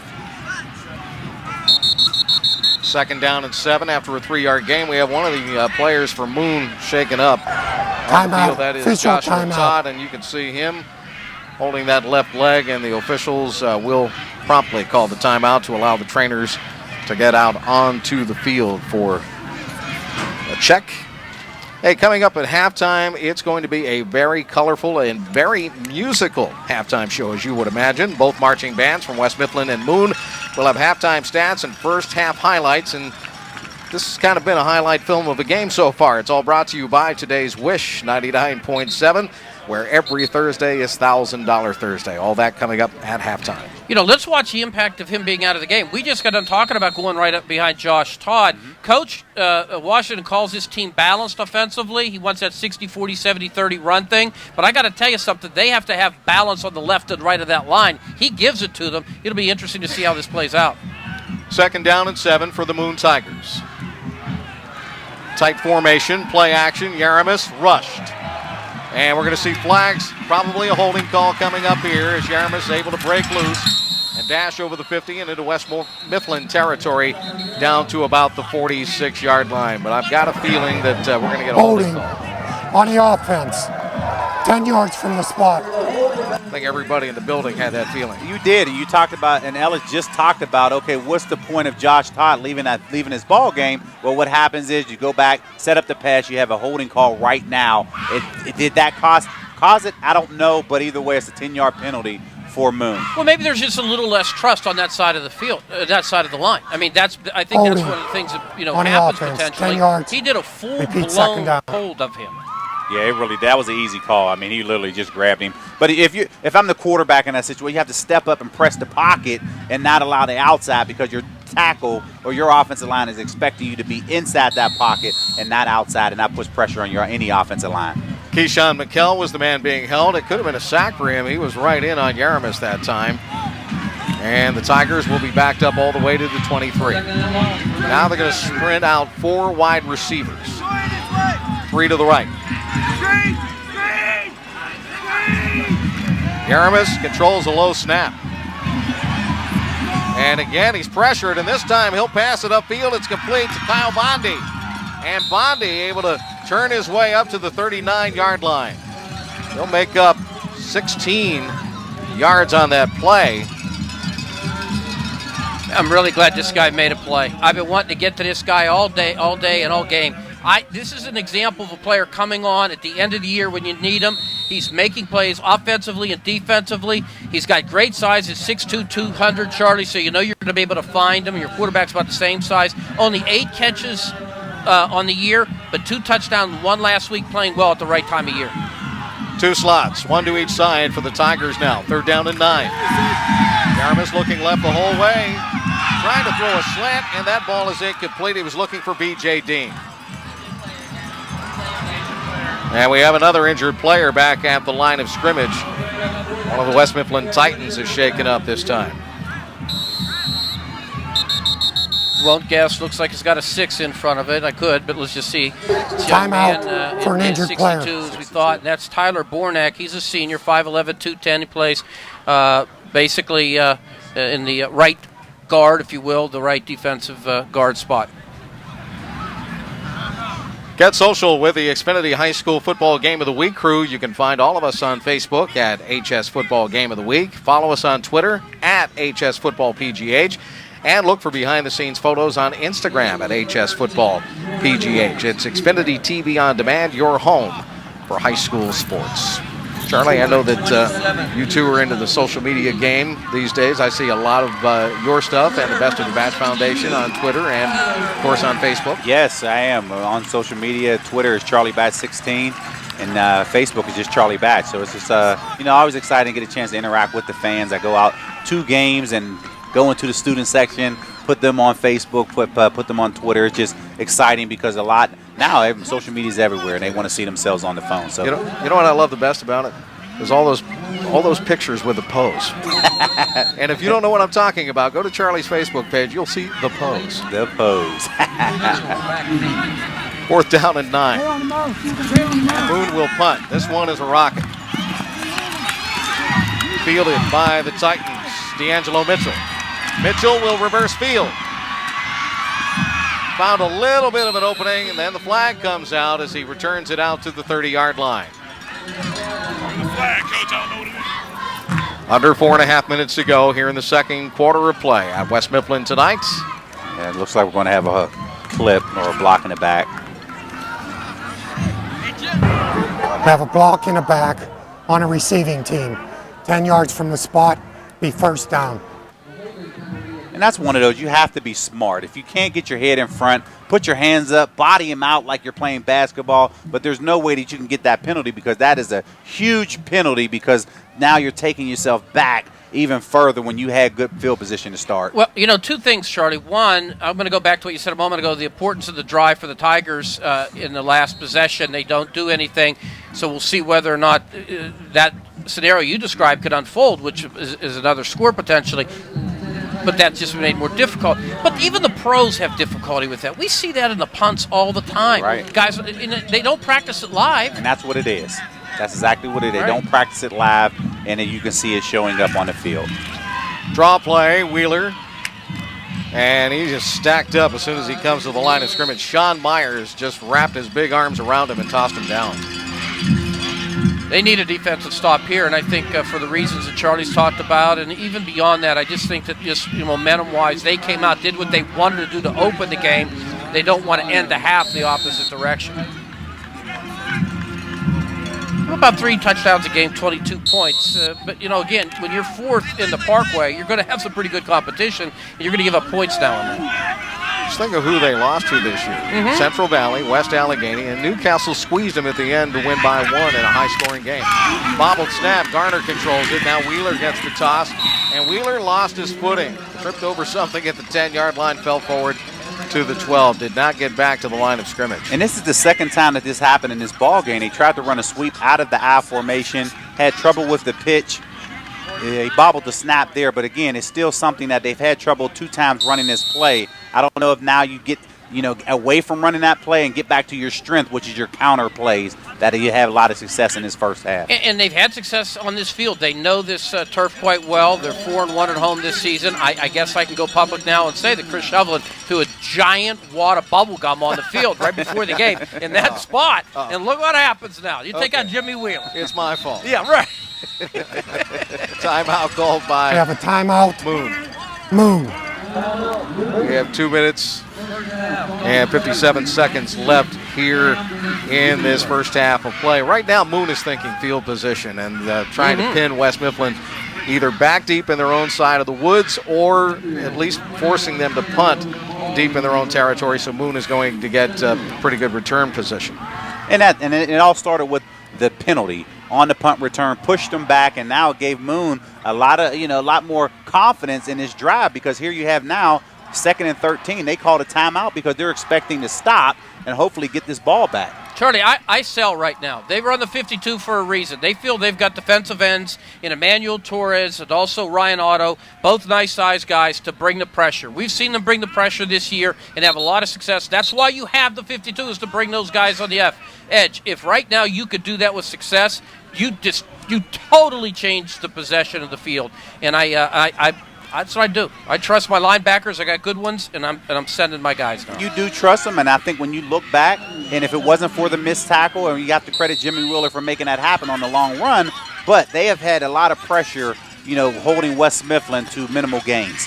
Kevin Garbach goes in motion over to the right side. The wide out there is Gibson. Back to pass, Garner looking. And now the pocket breaks down, and he is going to be sacked. First man to get there was Manny Torres, number 6 for the Moon Tigers, and following up on the play, Nico Yaramis, number 55. Well, there you go. And I think that was really, frankly, less of a call in terms of the blitz or the red dog. I think it was more about there just wasn't a pass to be made there, Charlie, and the kid only had so much time in his mind. And again, Torres, though, that's what he's there for. He's big. And 55, Nico, the twin brother of the quarterback, Alexei, they're both 4-3 students. That guy's a monster, half man, half monster. They are, and you talked about that pressure, and you saw it right there, and you have to credit Moon's defense on that play. Colton Weber will have to punt from his own end zone. He's 3 yards deep, steps up into it, and sends it downfield to Noah Parry. He'll catch it on the bounce. Parry finds a hole, and the sideline, 30. 25, and he steps out of bounds. But that sets up Moon perfectly, because we have under 2 minutes to play, and there's a flag down as well, but under 2 minutes to play here in the second period. And it was something that Moon set up the return perfectly. They get down and watch at the end of this play. You had an unnecessary block that you would have at the end of it that you didn't have. You didn't see it there on that replay, but it was unnecessary, and it takes you going from inside the 15-yard line to now pushing it outside. So they're going to step it off from the spot of the foul, which was the 24. They'll put it back to the 34-yard line. And the block I saw, and it was right in front of us, and I'm always looking for these types of things away from the ball, was Sri Bogats. He made just enough of a block to create the opportunity right there for the return. The return by Perry was beautiful, but there was a block right here at the 45 by 3 Bogats that created the opportunity to spring him down the sideline. First down and 10, Moon. Perry and Torres will go to the left side in a slot. Dean is the wide receiver to the right. They'll keep it on the ground with Cole Blake. Kelly blocks in front of him. Blake turns the corner, 30, 25, angles to the sideline and steps out at the 26-yard line. That will stop the clock. And that's another Moon Tiger first down. And you talk about running off that left side, and Ellis made a point of it, and here you are running again right off the left side for a big gain on first down. And Charlie, we saw this a couple of weeks ago at this outfit. You'd think there's got to go to a pass somewhere. They're going to go to a pass somewhere, but instead they just do what they do so well. And in that case, I really thought that Moon got fortunate at the end, because Noah Perry, to your point earlier, looked like he might have had a block in the back there, but it wasn't called. Right? From the 21-yard line, first down and 10. High backfield, 3 receivers out. This will be Kelly, the up man. And Kelly will dance over the 20 and down to the 19-yard line. And the clock continues to tick here. Finally, the officials will stop. Timeout. Officials timeout. Injury. And a shaken up West Mifflin tighten again as we take a look at Ian Kelly and the Moon offense. Walking over to the sideline. They'll bring the trainers out. Again, we hope that young man's going to be okay. It's a physical game up front, and I think the West Mifflin has been stout in many respects on the lines, maybe more than some people would have expected based on size, myself included, Charlie. You talked to both coaches. They just said repeatedly to the press, and certainly to me, it's about the lines. It's about the lines. It's a mindset. And right now, I've seen a lot of dog in West Mifflin trying to hang in this thing, and not just hang in the game, but I mean hang in this particular series here with guys up front. Right, and you see Moon, they're coming out with a variety of different plays. They're coming off with the boss play, sweep to the left, then they're coming back with quick hitting plays, which was successful in the first quarter, which they tried there, and Moon had success because of the 4-4 defense that West Mifflin runs versus that 5-2 defense that Moon run, because when you're running the 5-2 defense, you have a man-on-man on each lineman. Where with 4-4 defense, you're now with the gaps in the middle, that allows you to hit those quick hitting traps. Colton Weber was the man shaken up. They bring him up to his feet. They start helping him off, and now he's going to trot away. That's a good sign. Yeah, it really is. He's one of those two inside backers Coach told me they absolutely have to have tonight to win. And that was something that really, I mean, to stop with the injury there, you had to stop play. It stops the clock, and that gives Moon an actual timeout, which they probably didn't want to use in that situation. Cole Blake to the moment. 17 carries, 114 yards, and 2 touchdowns. He dots the I in the Moon backfield. Here he comes again. And there he goes again, diving his way to the 3-yard line. Second, third, and maybe some fourth effort in there. Glad you got to the 114 because it reminded me he had 141. Play the box, ladies and gentlemen, on the lottery. And I'm telling you, he had 141 in the first half the other day, and we're out to 204. He may be getting close to that right now. We'll let our math guy in the back, Mark, figure it out, but boy, is he tough. No, he is tough to bring down, and you can see West Mifflin trying to arm tackle him. Arm tackles is not going to bring this guy down. No way. You need to wrap, body, and bring your arms with you to be able to bring him down. You have to get in front of him because there's no way that you can bring him down from the side. Absolutely. You took the words right out of my mouth. A lot of arm tackling attempts by the guys in blue and gold. Here comes Cole Blake, and Blake will pound his way and try to fight his way back into the end zone again, and he just got brought down shy as Moon gets the ball carried by Cole Blake inside the 1-yard line, and Coach Washington wants a timeout here. He will stop the clock. He'll get that clock. We have a timeout. Moon. Mark Fisher is keeping the numbers for us here in the booth. Our producer, Jeff Waller. Dennis Galloway is our director tonight, bringing us the pictures, including that one of Cole Blake trying to squeeze it down toward the end zone. You can see Moon raising her arms as if it was a touchdown. He bounced in. He did. But I like the physical approach that Moon is taking right now. You better believe they're going to try to take as much of this clock off if possible and not allow West Mifflin a chance to answer that. But most importantly, they need to turn around and score.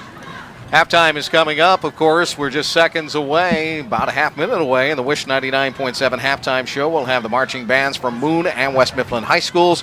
Halftime stats, the numbers we keep alluding to, being kept by Mark Fisher of Carnegie Mellon University, who's here working in the booth with us tonight. And, of course, our first half highlights. Some dazzling plays that we've seen so far in this ball game. Touchdowns by Blake, Garbach, Wheeler. I'm going to go out on this limb. You're going to see 3 things here. You're going to see a big offensive line push. That's what they're paid to do. Number 2, you're going to see the Rhino package with Crenshaw in the back. And number 3, I use that as a disguise, and I just take the quarterback over the top, Charlie. I like it. I mean, you're sitting there less than 1 yard. Blake coming back with the unbalanced line to the left here. So let's see if they stick with the theme. 132 yards so far for Blake on 19 carries. And they didn't go to him this time. It's going to be Kelly who sneaks in. Everybody was looking for Cole Blake. Ian Kelly gets in to the end zone. Touchdown, Moon. And again, we asked the question, how important are these extra points that they kick after TDs? Tell you what, Charlie, great call by you on the unbalanced line. The moment they went on the unbalanced line, I took number 3 back in my mind, but I knew that they were going to get the big push and they were going to come with the Rhino. And you're right, though, that extra guy over there almost makes it unfair. Now, the push was there. I mean, he was patient enough because it wasn't initially there on the first surge. but you can see that wave on the left side allow him to walk into the goal line. Blasio's on to kick the extra point, and he gets it inside that left upright. It's good. 27 seconds left in the second period of play, and this game again is tied between West Mifflin and Moon in the first round of the Class AAA WPIAL playoffs. A Pittsburgh Power scoring drive. The Tigers move it downfield 34 yards in 5 plays and take just under a minute and a half to do so. Ian Kelly gets the 1-yard touchdown run for the Moon Tigers, and de Blasio adds the point after to tie this ball game up. You know, Chris, I brought up earlier the idea of momentum and playing well, and I think that really serves and has served Moon in this game on the road in the playoffs, first time in years, when they kept their poise as much as anything else. And I'm just forgetting the execution. They made some mistakes themselves. They kept their poise. On the other hand, if we were worried about West Mifflin maybe losing focus or being down in the dumps after last week, Charlie, we're not seeing that right now. You're not seeing it at all. And if you're Moon, you have to be pleased. You turned the football over twice in this first half, and yet you're able to come back and tie this ball game. Blasio let that thing go and literally rammed it right into Jordan Fontaine, who covered it up at the 49-yard line. And West Mifflin has decent field position, but just a half minute to go here in this first half. Let's take a look at the kickoff. Watch this thing. That's not what you want if you're Moon, because you give West Mifflin the ball right at midfield with 28 seconds left. And the way that they've been running this football, you never know what's going to happen in this situation. Plus, their quarterback has what? A cannon. Thank you. Had to get it in. No, I mean, I just got a couple of wide receivers. I like Garbach here. I think that they've got guys they can get the ball to. Gibson, I take a shot. Well, Gibson and Garbach are both to the right, and to the left side it's Howard Clayton. They're going to run it with Wheeler, though. And Wheeler try to weasel his way and does so into Moon territory to about the 46-yard line. Ian Kelly was there. We have a timeout, West Mifflin. And, of course, you knew that was coming. West Mifflin stops the clock here as they'll have a 2nd down and 6 play. You know, high school football fans, Xfinity TV sports telecasts are available for purchase on DVD. You can go to that website on your screen right there. It's pghdvd.com. You can order a copy of tonight's game right now. Go to pghdvd.com, select the game you want. It's just that easy. Xfinity TV on demand, your home for high school sports. Mentioned Ray Brazo earlier. He's had some success in his career, don't you think? Oh, yeah. I mean, you think about it. You mentioned 2 stints. They rarely missed the playoffs his first time around. Then he's away 06-09. They don't get to the playoffs at all. Now they're 32 and whatever in 3 years, and they're going to the playoffs again. Isn't that funny? Yeah. Interesting how it works. It is. It really does, and I like what he did last year. Nobody thought that he was even going to get close to Heinz Field, and he was able to take this team down there. And a lot of those young guys, yeah, they didn't play much, but, hey, they're back now with some of that experience. Garner is back to pass, throws it out left side, a diving stab at the football, and that ball is caught on the left sideline. Wow, what a catch, a sliding catch by Kevin Garbach. This is nice, Charlie. I thought it might have hit green, but we'll find out in a second. I just know that the guy's our #1 receiver, and he just made a money grab. He does. He made a money grab right there. He's able to get his arm underneath and make that catch, but maybe if he throws it up with some air, he might have a touchdown because he was able to get behind the defender. Right.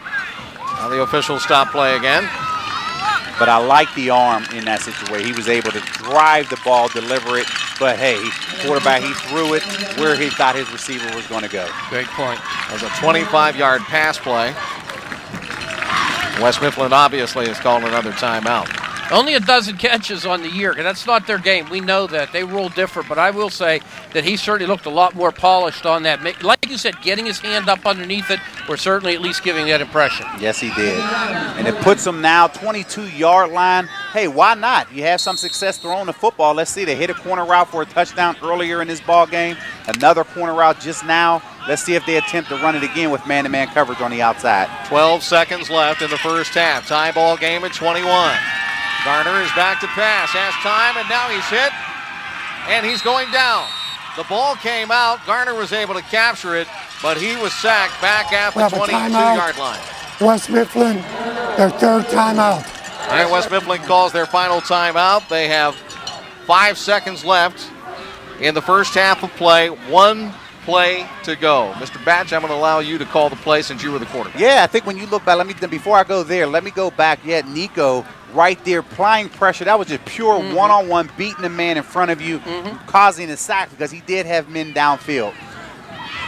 You're going to see it right Look here. at it right here, just Nico working Yarmus. it in the middle, right, left, come back, able to get an arm and stay with it to cause the sack. And that was critical because that took 10 seconds off of this clock, and now it forces West Mifflin into 1 play. You're going to have to take a shot to the end zone. And the way that you're getting, Moon is playing cover 2, so you're going to have to attempt something down the middle or maybe a corner route, but they have to get the ball in the end zone. Unlike another scenario that could have unfolded, which would have been about 10 more yards, and then I think you have a shot at a field goal. That may sound crazy. Paul Eagles got 1 on the season, and he made it. It was from 35. Yeah, that could have been a point, too. So that was a big sack by Nico right there to now force them out of field goal range and make West Mifflin one-dimensional right now. Last play of the half, unless we have a penalty. Garner, 2-step drop, steps up. Oh, he wanted to run, and Nico Yarmus finds him and sacks him again at the 25-yard line, and that will end the first half of play. Nico Yarmus comes up huge. Let's get another look at it. Again, making a play, dominating up front, causing the pressure, and able to literally bring down West Mifflin and not allowing to attempt to throw the ball to the end zone, forcing the time to end at halftime, making this ball game 21-21 at the half. Mac offers, ACC's like him as well. This guy right there knows how to play, and it's on the offensive line. But I tell you what, he just showed on the defensive line. He ain't shy none. Not at all. And that was huge. And you can see any momentum that West Mifflin had right before then, literally shifting to Moon right now. All right, let's go to Mark Washington, the head coach of the Moon Tigers. Coach, this has been a tight ball game, 21-all, a hard-fought ball game so far tonight. Your comments? Oh, yes, it's a real hard-fought ball game, and we just made some mistakes here, fumbling the ball, guys running hard. They could have ripping at the ball. We fumbled the ball, but we rebounced, and we're trying to keep our composure because the guys know what we can do, and we just need to keep our composure and to keep coming off the football. Coach Washington, Charlie Batch here. Talk about how your team responded after turning the football over twice and able to rebound in the first half. Well, that's what we've been doing for this whole season, has been trying to dig deep. And the guys are responding with that, understanding that we can come from any battle. We came about 3 games we came back from because we dig deep. And that's what we were trying to do, just trying to dig deep and just battle and compete. And, coming out the park where you go through battles like this every week. And this is a great West Mifflin team over there. That's a great running back. And what we're going to do is try to keep them in check and then come out in the second half and try to, just keep going, keep battling, keep grinding, doing the grunt work. And you're excited. You cleaned your office out to get ready for this. Oh, you heard about that? Yeah, no, you told me about that. Okay. I run my big mouth, I tell you. But, we've been working all week long. When you get in the second part of the season, everything changes. You have to get in there, and every coaches do their job, and the players, and buy into what we're doing. Because, it's a one or done. Coach, I know you need to get to work with those kids. Get in that locker room. Yes, sir. All right, Mark Washington, the head football coach at Moon Area High School. We are at halftime right now. It is 21-21. The bands are next on the Wish 99.7 halftime show here on Xfinity TV On Demand.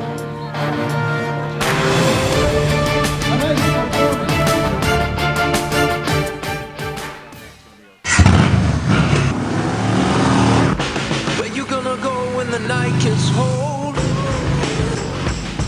When the stars are black and the ground is cold. And then you're gonna find me, honey, find me, honey, find me, honey.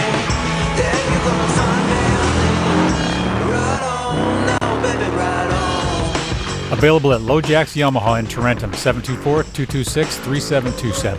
Since 1984, Angels Place has provided free childcare and other supportive services to parents who are low-income students. Our services include early childhood education, parenting classes, career exploration, tutoring, and much more.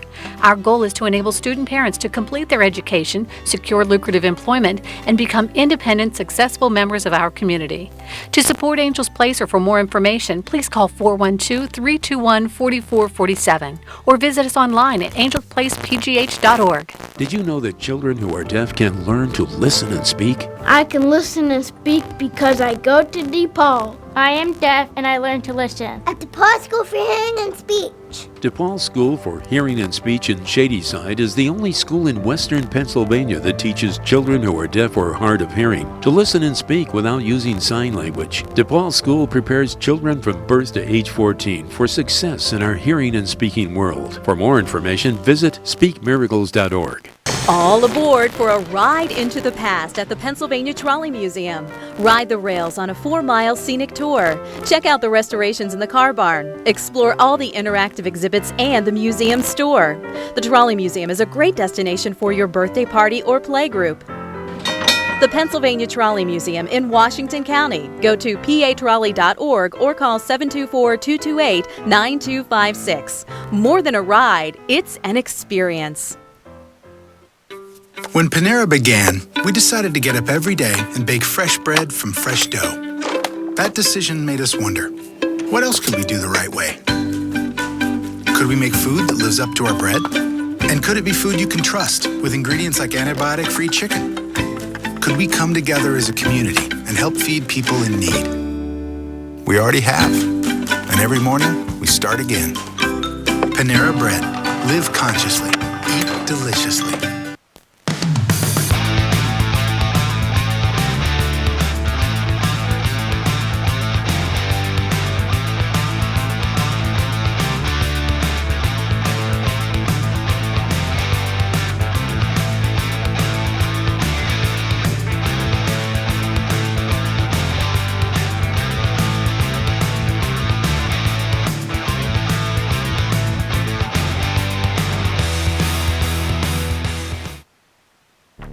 The Xfinity High School Football Game of the Week is brought to you in part by today's Wish 99.7, Pittsburgh Soft Rock Music Station and home of $1,000 Thursdays.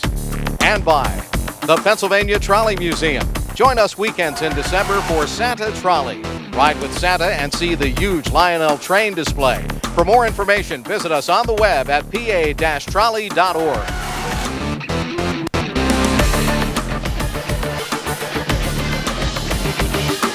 Welcome to the Wish 99.7 halftime show on Xfinity TV. I'm your sideline reporter, Katie Lightholder, and behind me is the Moon Area Marching Band. Now, they have 136 members under the direction of Nick Barthen. Their drum majors are Ashley Braxton, Lucy Marcacci, and Matthew Tesmer, and tonight they're performing Harvest Moon and Moon Dance. Let's listen in. Our final selection this evening is from Van Morrison's Library of Hits. Watch as we feature the color-guarded majoress to Moon Dance.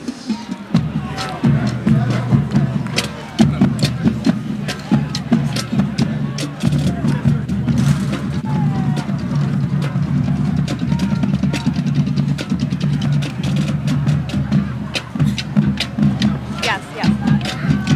Can you hear me?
see what happened this week with the Panera Bread Bowl and the Best of the Batch Foundation.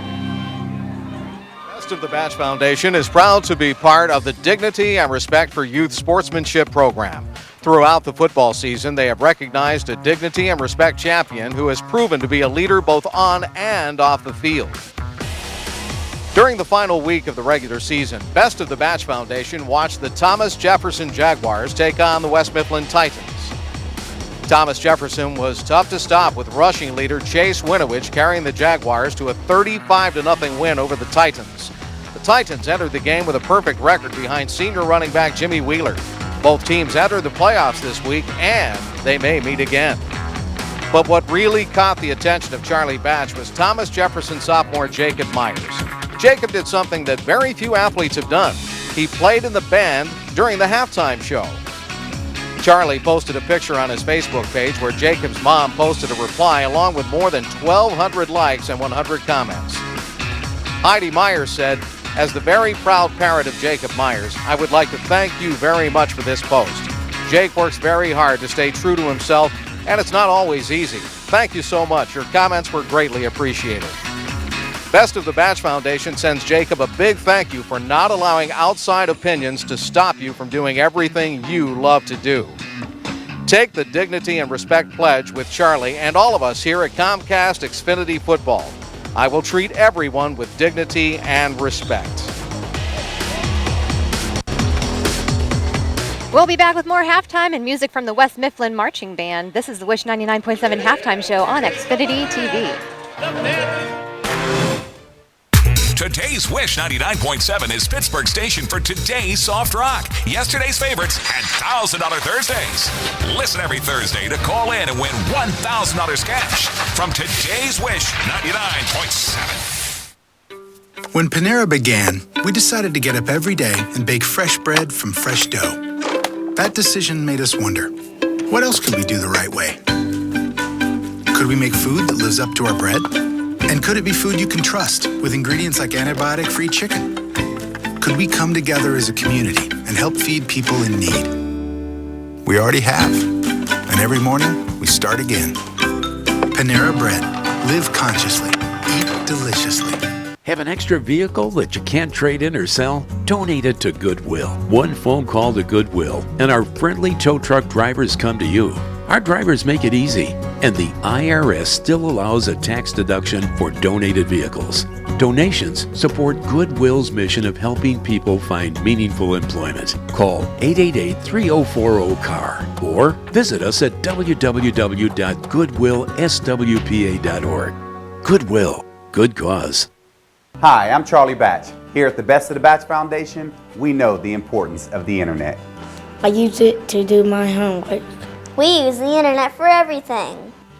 That's why Comcast offers Internet Essentials. It brings affordable internet into homes that qualify, because your child can really succeed when you have internet in your home. So call 1-855-8-INTERNET or visit internetessentials.com.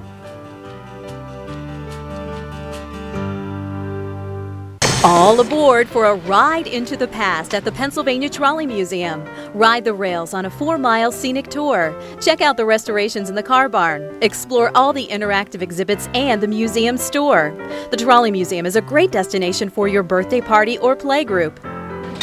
The Pennsylvania Trolley Museum in Washington County. Go to patrolley.org or call 724-228-9256. More than a ride, it's an experience.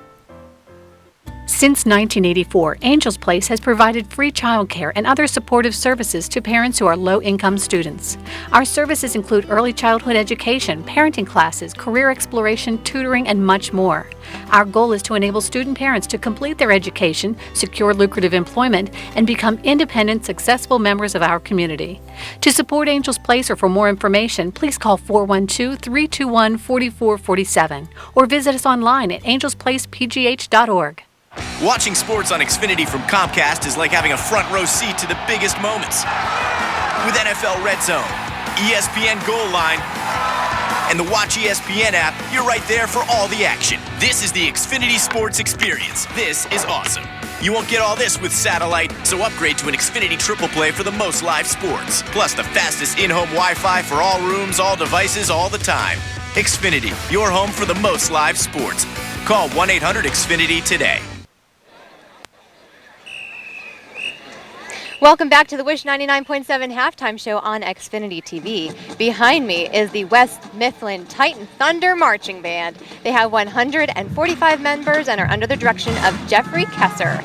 The drum majors, all female might I add, are Sarah Hedgenose, Haley Much, and Alexa Marzina. And tonight's show is entitled Masked Songs. I believe right now they're doing Hey Pachuco. Let's listen in.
Lovely job by the West Mifflin Marching Band. The score is tied 21-21 at the half. We'll be back with first half stats and highlights after this. You're watching Xfinity TV's High School Football Game of the Week.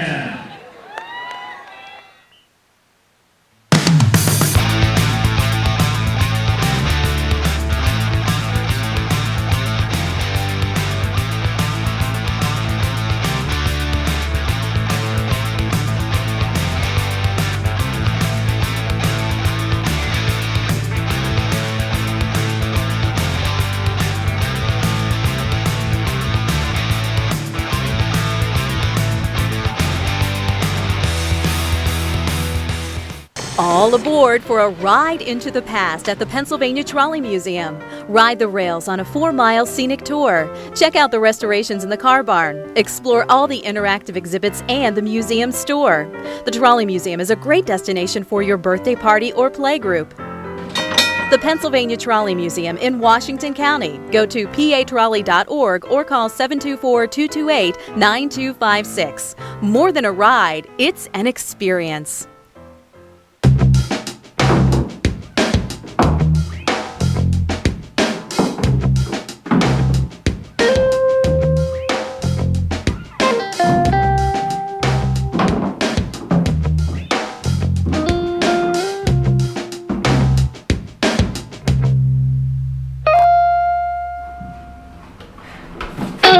Honey, have you seen my helmet?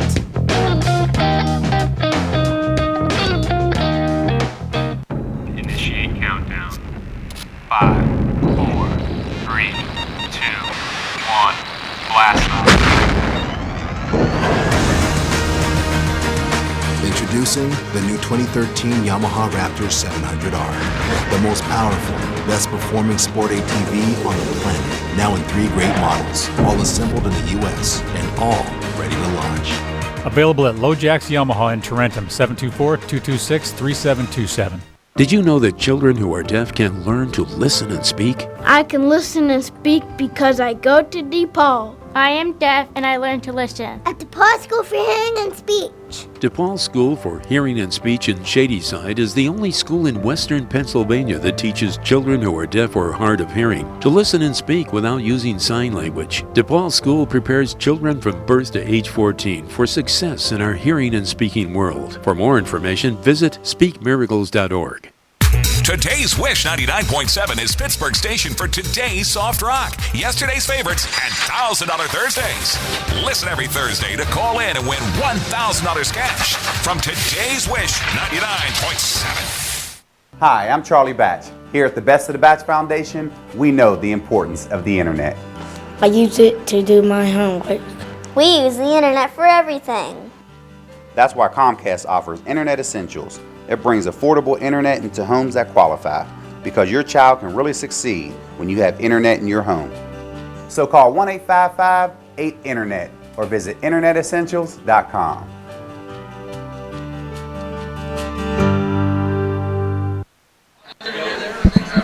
And right now the score tied 21-all. West Mifflin and Moon in the first round of the WPIAL Class AAA playoffs. Chris Shovelin, Ellis Cannon, Pittsburgh Steeler quarterback Charlie Batch with us in the first round of the playoffs, and he'll be joining us all during the playoffs here on Xfinity TV On Demand. Great highlights from the first half. What do you say? We're not going to keep them to ourselves. Let's watch them right now and see what happened in this first half of play here between West Mifflin and Moon.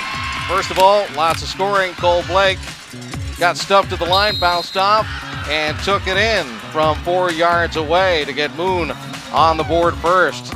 West Mifflin went right back to work. Did they run? No, they went up top. Kevin Garbach, a 16-yard touchdown pass from Garner. Eagles kick made it a 7-7 ball game. Here comes a fumble, actually a misplayed kickoff by the Moon Tigers. West Mifflin got the ball back. Jimmy Wheeler took it in from 1 yard out. West Mifflin missed the extra point kick.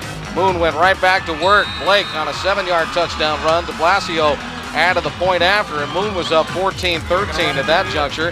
Then Jimmy Wheeler, watch this, started left, cut back through the middle, and then to the right, down the sideline, 58 yards, a blazing run. Put the West Mifflin Titans back in the lead. As a matter of fact, they go up 21-14 because John Green caught that 2-point conversion pass from Garner. But then Moon went to work back on the ground again. Was it Cole Blake? No, it was Ian Kelly that time. A 1-yard run, and the Moon Tigers scored with 27 seconds left in the second period of play. There are the numbers from the first half. And really, as you can see, it's fairly even. Although the rushing yards, 176 to 197, account for the total yard difference, really not much passing at all. Those 2 turnovers, real critical, Charlie, so far in the game. And this is what we expected. We expected both teams to dominate the line of scrimmage. But when you look back, both teams ran the ball very, very well. But I like the way that Moon was able to respond after turning the football over twice in this ball game. Yeah, one stat we didn't see right there was yards per play. 6.9, nearly 7 for Moon, 5.5 for the Titans. So they're having a little bit tougher run at getting their yards. But nonetheless, above 5 is always good, and that probably accounts for why we got a game with the score we do. And that's it. And I'm looking forward to an exciting second half and looking forward to the exact same thing, running the football, and let's see who dominates and who makes that big play like you talked about, Ellis. And West Mifflin throwing the ball up in the air every now and again, too, adding another wrinkle to this game. Right now, we'll take this time out. Our halftime continues right after this break. You're watching Moon and West Mifflin on Xfinity TV On Demand. When Panera began, we decided to get up every day and bake fresh bread from fresh dough. That decision made us wonder, what else could we do the right way? Could we make food that lives up to our bread? And could it be food you can trust with ingredients like antibiotic-free chicken? Could we come together as a community and help feed people in need? We already have. And every morning, we start again. Panera Bread. Live consciously. Eat deliciously.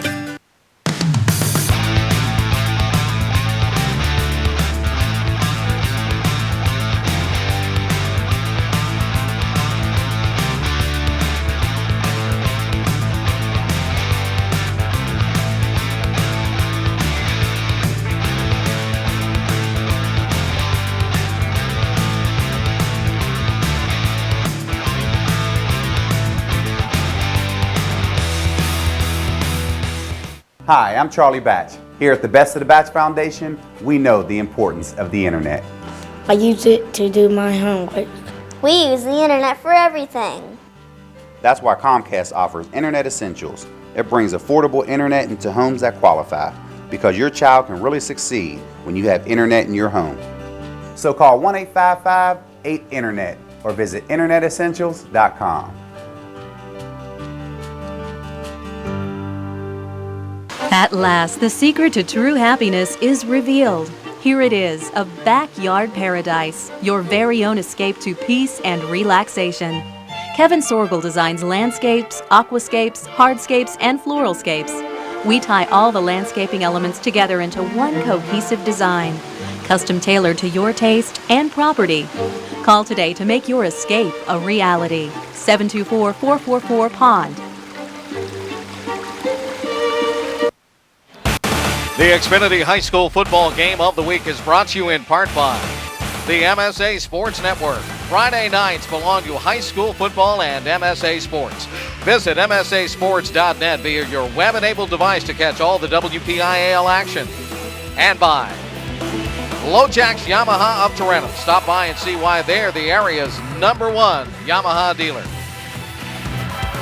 Back at West Mifflin, as we take a look at the Titans getting set for the second half, and Coach Ray Brazo is with us right now. Coach, that was an exciting first half of play, tie ball game at 21. What can we expect from your guys in the second half? Well, we had a few injuries there that we're concerned about, so we had to shuffle some people around, but we definitely are struggling on defense, and they're taking it to us up front.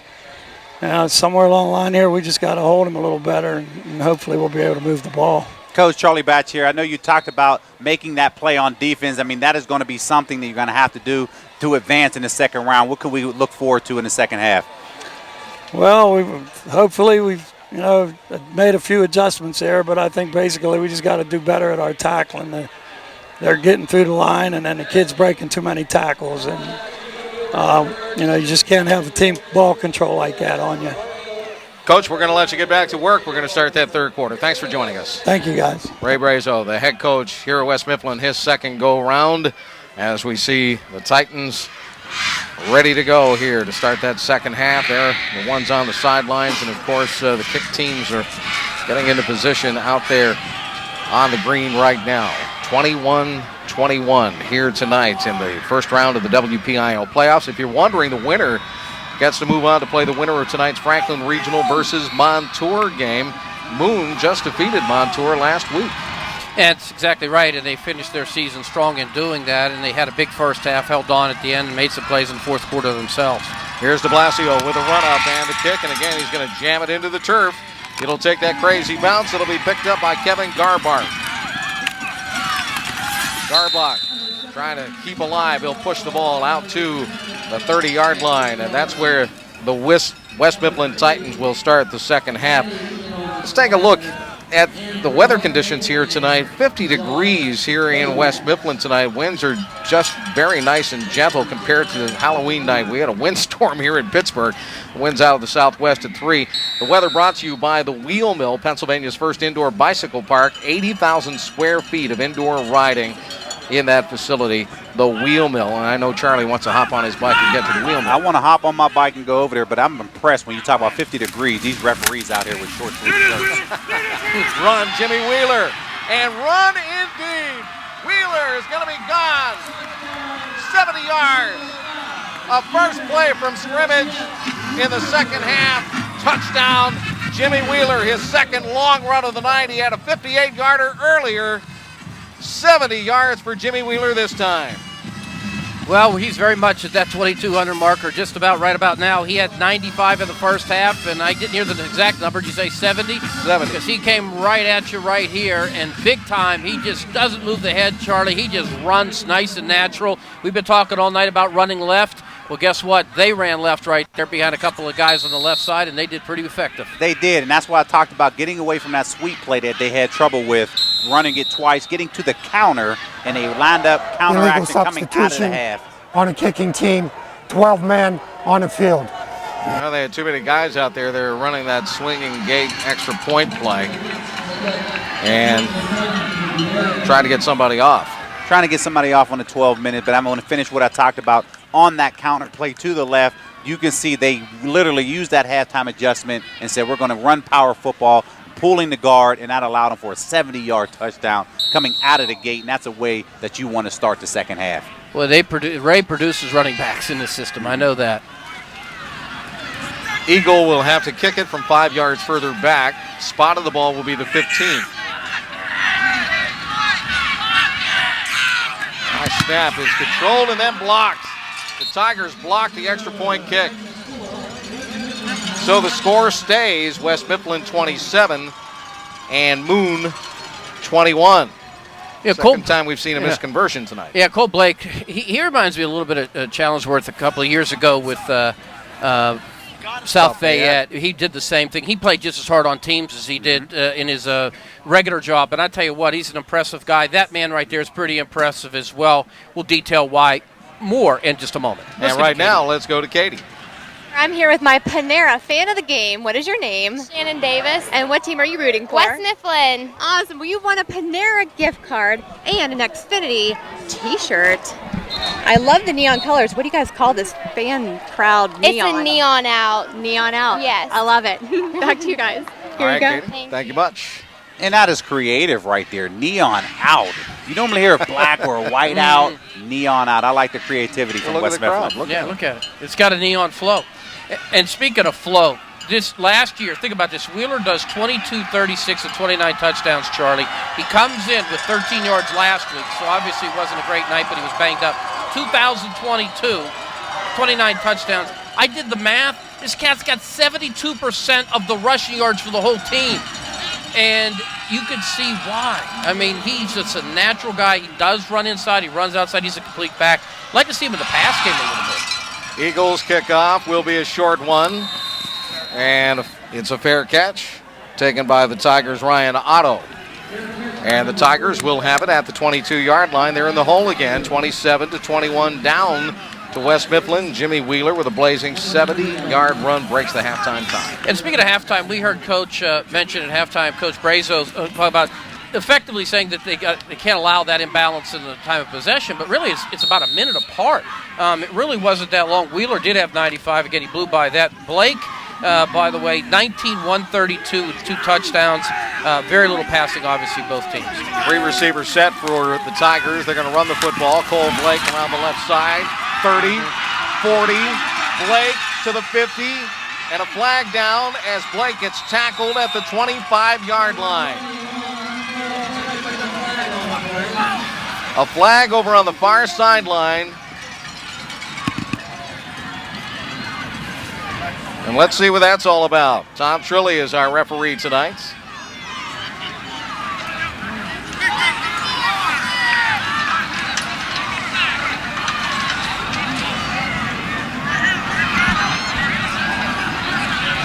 All indications are it's going to be a hold on Moon. On a return, we have a hold.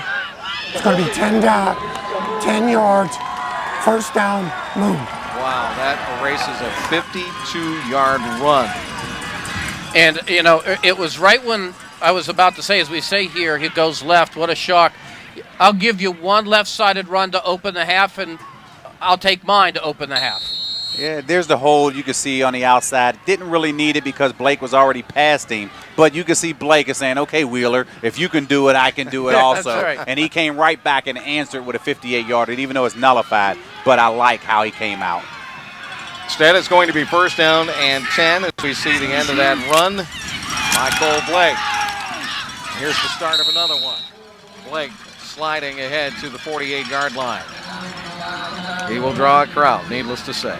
Charlie, didn't you guys teach me with the Steelers that the power game was on the right side? At least, I mean, at least it's drawn up that way. But you got to play your personnel where you got them. Both teams are running very well in the opposite way. You do, and you look back and you talk about percentages. It looks like 90% of the runs are to the left, but when you're having success, it doesn't matter because you know where we're running the football. You have to stop us. Perry and Torres are to the left. Dean is to the right. They'll keep it on the ground, and again, they'll go left. And this is Cole Blake. Blake looks like he was bounced down at the 50-yard line, about a half yard shy of the first down front marker. That's right at midfield on that far side hash marker. We look at Ray Brazo. And let's see you ask the question. Are they going to run on this 3rd and short? I already asked my one dumb question for the night. That's my dumb question. That's my question. Your turn. So, Ellis, you're the only one left. Well, then let me go ahead and ask it. Am I going to be the guy that calls Charlie Batch a rookie in this booth? No, We're not. Okay. Take it easy No on one me, is fellas. that dumb. Yeah, I wouldn't be that dumb. Third down and short. And this time the run goes up the middle. There's Cole Blake at the 40, 30, cuts, 20, 10. Did he get in? No, they say he's tackled at the 2-yard line. Cole Blake went 48 yards with that rock. Well, he had 350 the last time we saw him. 348 with everybody in the room knowing exactly what he was going to do, which was go left. This time he goes straight, but then he decides, I'm going to go left because I like it there. He's got the ball in the right position. He now has 217 yards. Thank you, Mark, for that tip. D'Angelo Mitchell knocked him down to the sideline at the 2. Cole Blake with 217 yards tonight. Off balance line to the right, quarterback will keep, and Yaramis gets stood up and bowled over backwards. Good hard hitting by that front line. Jordan Fontaine was leading the attack that time for West Mifflin, and Moon will lose a half yard. And when you look back and you line up an unbalanced right, you don't want to come back with the quarterback sneak right there. You have everybody positioned where you want to have them. Just hand the ball off to the tailback and allow your power people to push the line of scrimmage. Yeah, interesting. They didn't just try to fool him. It didn't work. High, strong right, unbalanced line, strong right. They're going to follow it this time, and it will be Cole Blake stepping into the end zone for the Moon Tigers. Touchdown. This game again is tied at 27. You're not a rookie anymore, Charlie Batch. That's exactly what you just said. You got the big boys on the right side. You just go with exactly what you're going to see on the screen here. You can see great leverage by the offensive line, and he walked into that end zone, and that's exactly what you want. But here you are now coming back facing with the same situation that you had early in the first quarter whenever West Mifflin they had their extra point block. Now you may be down 1 point and if Moon's able to convert. Blasio puts his foot into it. It's tall, it's strong, and it is good. Count it. 28-27. Moon up by 1. Cole Blake went 3 yards for the touchdown, but really, he covered a lot of real estate to get the ball down deep for the Moon Tigers. And he got it down deep, but he didn't get it in. And I do think we need to point out the young man that made the effort there. D'Angelo Mitchell, 32, did not give up on that ball at all. He chased it the whole way down, including when it looked about 4 times as if the kid was going to go for the touchdown. Absolutely. Great effort on his part. But you turn around and look on the other side, when you look at Cole Blake, he ran 58 yards on one, but able to now come back. Stamina allowed him now to turn around and go out there and rip off another 40-plus yard run, and keeping him in pace with Wheeler, because you better believe he's paying attention to what Wheeler is doing on the other side of the football. That's the way it works, right? I mean, when the guys get in the media and say, "Well, no, we don't care who's on the other side." No, they care. Yes, you do. And the thing is, Cole actually sitting in that safety position, he's getting a great look because Wheeler's running directly at him. Great call. Yeah, you're right. He had the 58. You call it, Look at this, a run up out of the huddle on the kick. They try to surprise West Mifflin. Short kick, it's going to be grabbed. And a flag is down. And the return is taken to the 35-yard line. On the return, Dorian Foreman that time. But let's see what the penalty flag is for.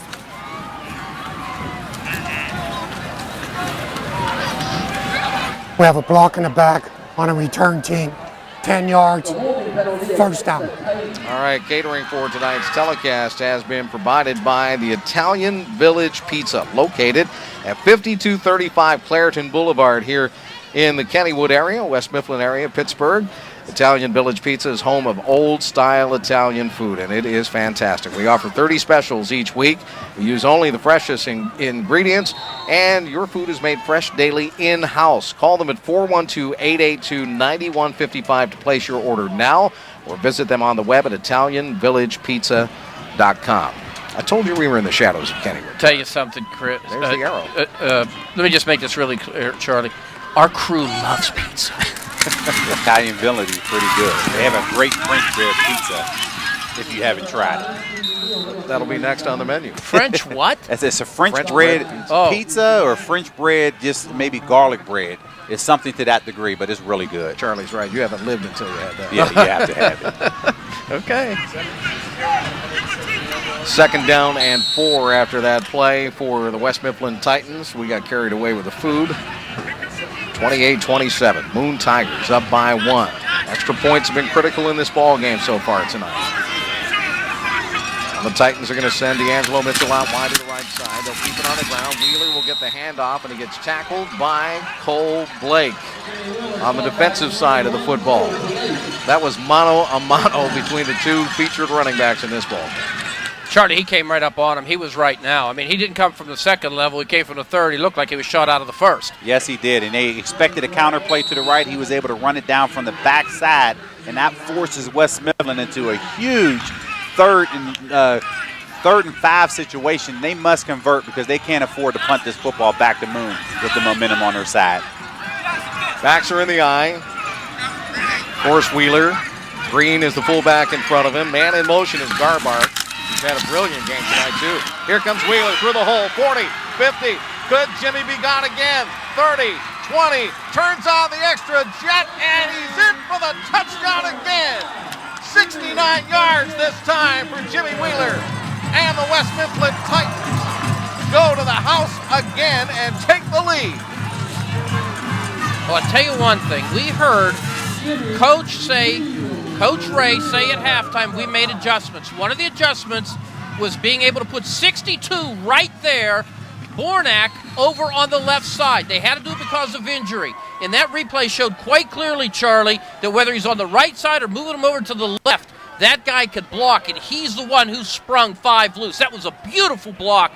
But I will tell you, 62 came up limping up the field as well. That was a beautiful block. And when you talked about the exact same play that they did previously on a 70-yard run, counter to the left, and he was able to break through the line of scrimmage, and it was off to the races as he got into the secondary. And that's just something that really, when you have to give credit to the offensive line for West Mifflin to be able to rip off those runs, knowing that you have 8 people in the box. Moon had to call a timeout before the conversion play, and it looked as if West Mifflin was going to line up for 2, and you would expect him to. And here's another look at Wheeler. Look at the hole, look at the run and the cut back toward the middle, and then the afterburners came on. Yeah, he's very comfortable with the afterburners. And you look back and you look at number 75, Sean Devey, coming around on the pool. He was able to create that hole and sprung open, Wheeler down that left sideline. Here's our Pittsburgh Power scoring drive. Just 91 seconds, 3 plays, 75 yards. Wheeler, boom. He had the wheels turning, 69 yards. If you got Bornak, who's a senior, and you got Devey, who's a senior, and you're in the playoffs and you're playing potentially your last game, you're going to lay it all out. And that's what both those guys did right there. And obviously this Wheeler guy is more than willing to accept the invitation. He's got tremendous vision and speed. He sees the hole. He doesn't hesitate, Charlie. He's right through it. West Mifflin going for 2. Garbar goes in motion right. Here's Wheeler cracking it back left, and this time he's going to be tackled from behind, and it will not go. A great play by Jonathan Gilmore, number 52 for the Moon Tigers, who's played brilliantly on the defensive side. Now comes up big on the special teams play.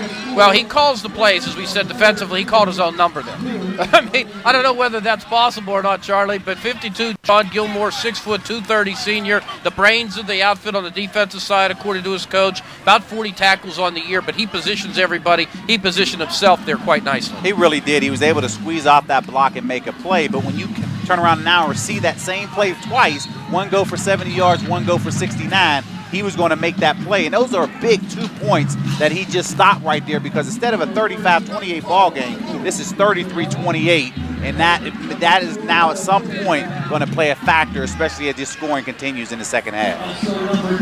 You know, when I think of AFL games, Chris, you and I go back to Jack Kent Cook and Lance Redzel and throwing the ball over the yard. This is the football, the running game version of it, man. Yeah, this could be last touch football right here. This is 1960s football. And it's interesting, you used the phrase that it's respect, and there's tremendous respect for the ability of Moon to run this offense. It is, and I like how Moon is just patient and not allowing those big plays to alter them out of their game. Ball Eagle will pop that kickoff up into the air. It's fielded by Kyle Bondi, and he is stopped at the 32-yard line. And let's find out who has more spirit. Is it Moon or is it West Mifflin, Katie? Well, it is time for the presentation of the Xfinity Spirit Award, and the winners are the West Mifflin Cheerleaders. Congratulations, ladies.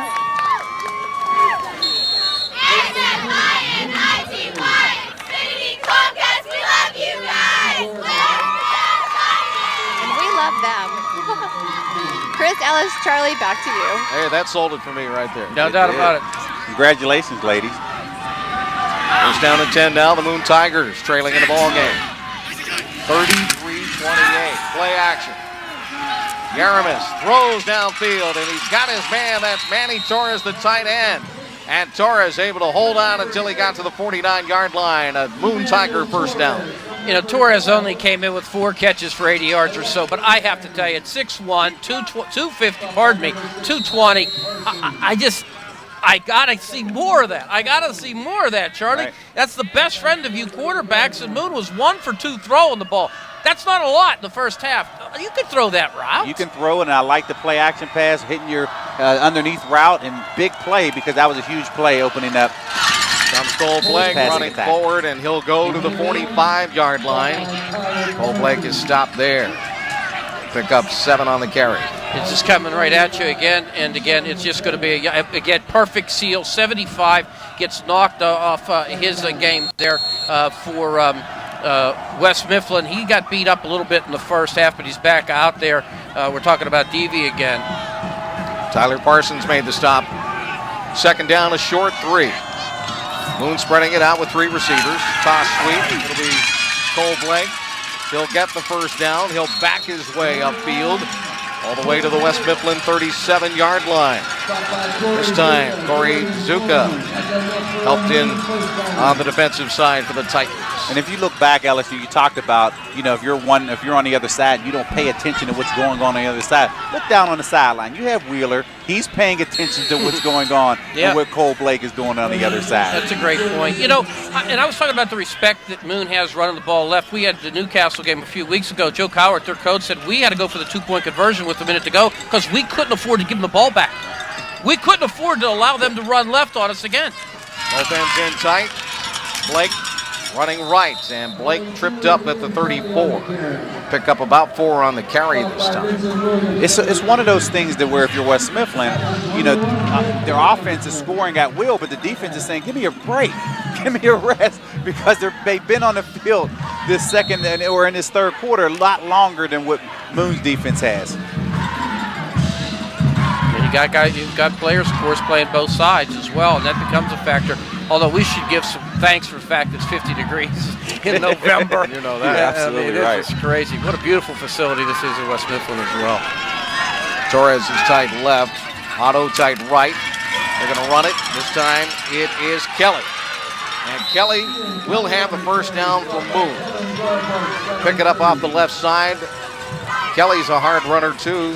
You don't see his number called all that often, but every now and again, Moon uses him as the surprise attacker. Right, and he'll get you 9 yards. And, of course, he's following Brenner right here. I talked to him before the game on the field, and he was well prepared. A lot of film study this week, and he knew quite well where their point of emphasis would be. He was described by the NC coach as being the best offensive lineman in the WPIAL, and I tell you what, he's tremendous. Straight eye backfield this time for the Tigers, and it'll be Kelly again. And Kelly will blast straight forward down to the 25, inside of the 24. Hard-hitting action here tonight in this first-round game. Right now, the Tigers chewing a little clock for this sustained drive. Chewing a little clock, but they're staying ahead of the chains. They gained 4 on that play, which still keeps them ahead of the game, and that can allow force West Mifflin to be honest on defense. I think you made a great point, Charlie, about that missed extra point. That's a 2-point conversion. That number is odd right there. 5's an odd number. Again, Moon goes with the unbalanced line, strong to the right side, a power eye strong formation to the right, and the running back will go to the right. Follow the blockers. Get a couple of tough yards, just 2 on the run play here, as it is Ian Kelly once again carrying the mail. Well, again, this is when you often think on third downs, and boy, Ray Braze will talk about getting off on third downs. This is an important time to do it, but I think I know they'll go for it twice. The thing is, this is where I want to say, Charlie, throw the flanker screen, just throw the pass out in the flat, literally, just take 2 steps, throw to the left, and if you get a guy in isolation, I'm looking at 2 and 4 here right now, and boy, 4's got a 10-foot cushion. Or 2 does down below. Play fake. Yarmus looking, still looking and throwing a sidearm pass. That ball is caught by Manny Torres, the tight end, who came all the way from the left side of the field to the near side right. Caught the pass and got chucked out of bounds at the 4-yard line.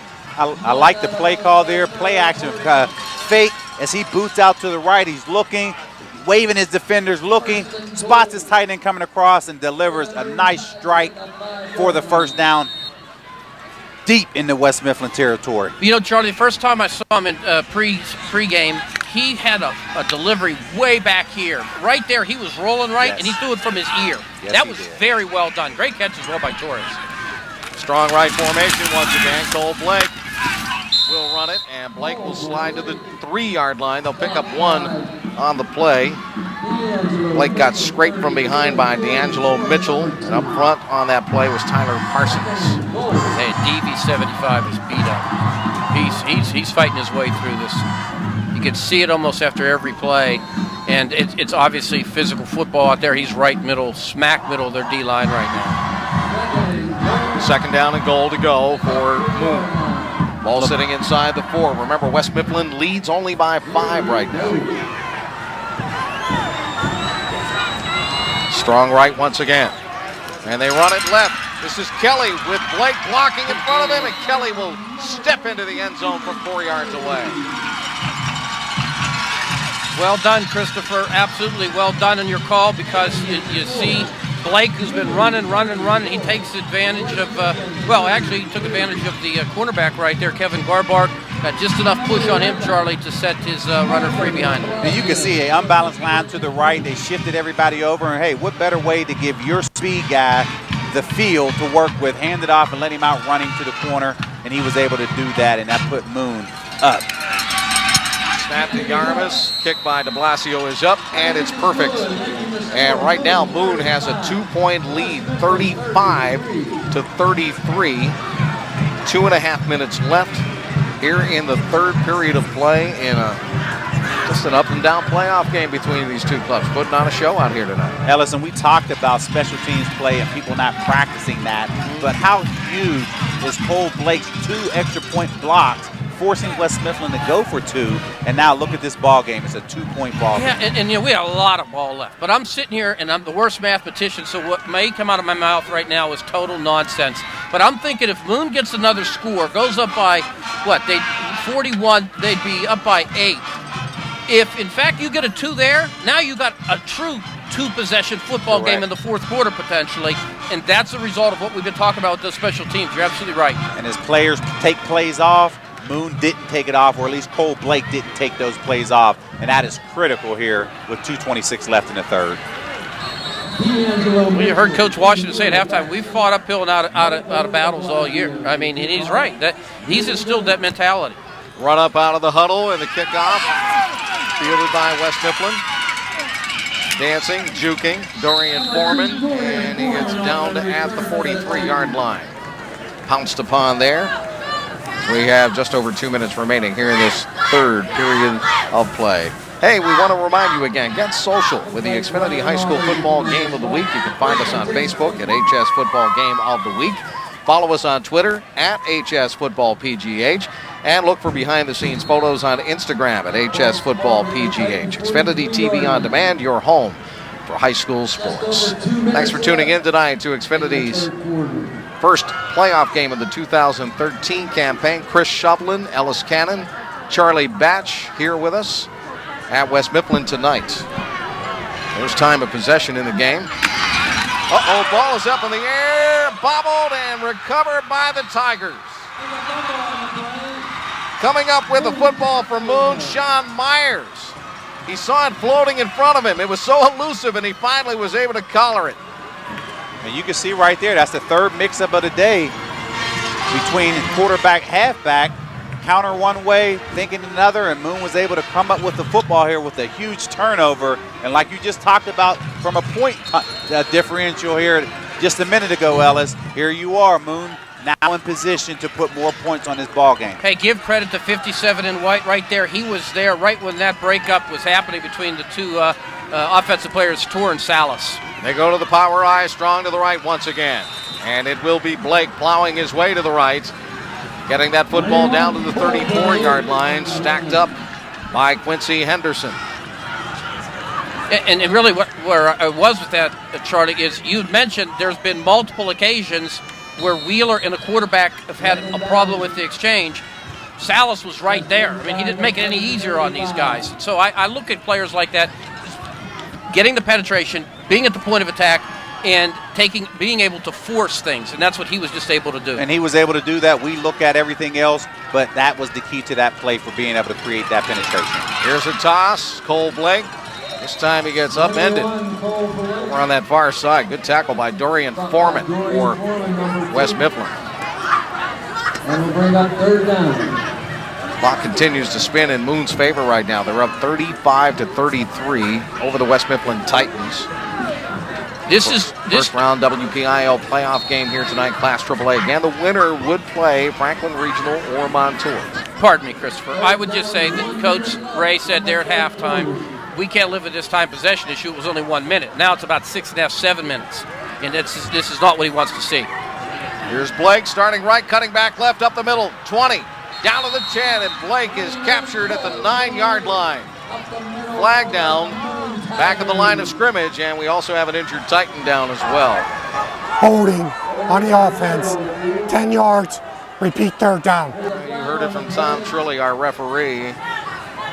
Looking coach Mark Washington on the Moon sideline. Boy, that set them up deep in the red zone. Let's take another look. Yeah, I think it's going to be 55 Nico up front here. Nico at least turned to the referee afterwards and said, me?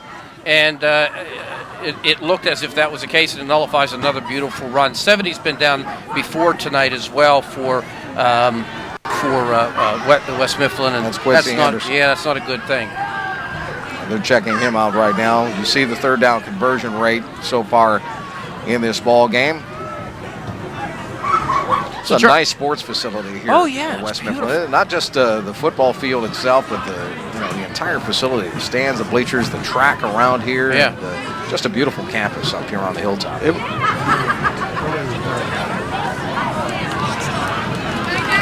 Charlie, I know you have a couple of events coming up. The In the Pocket event is one of them. Yes, our 7th annual In the Pocket as we play ping pong, pool, poker.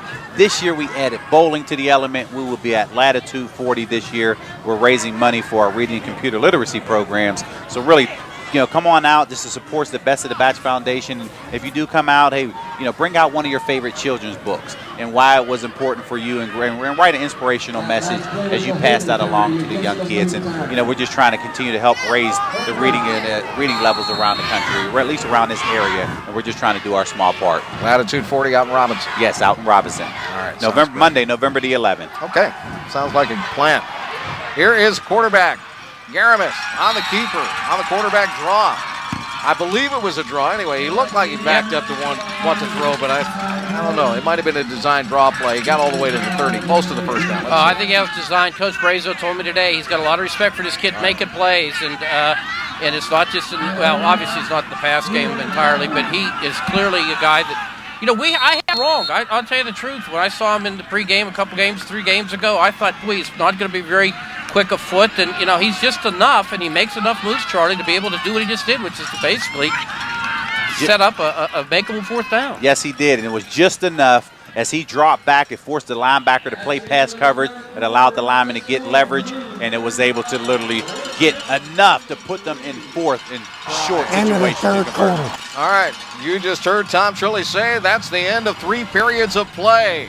And the Moon Tigers are up by 2, 35-33 on Xfinity TV On Demand in the WPIAL playoffs. And wow, look at Jimmy run.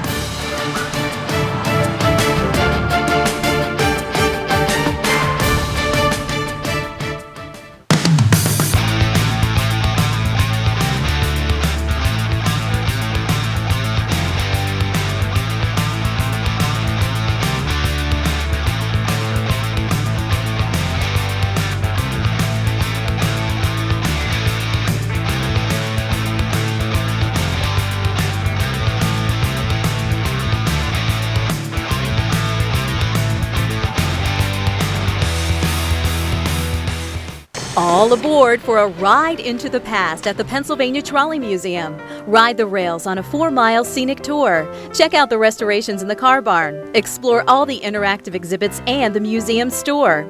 The Trolley Museum is a great destination for your birthday party or play group.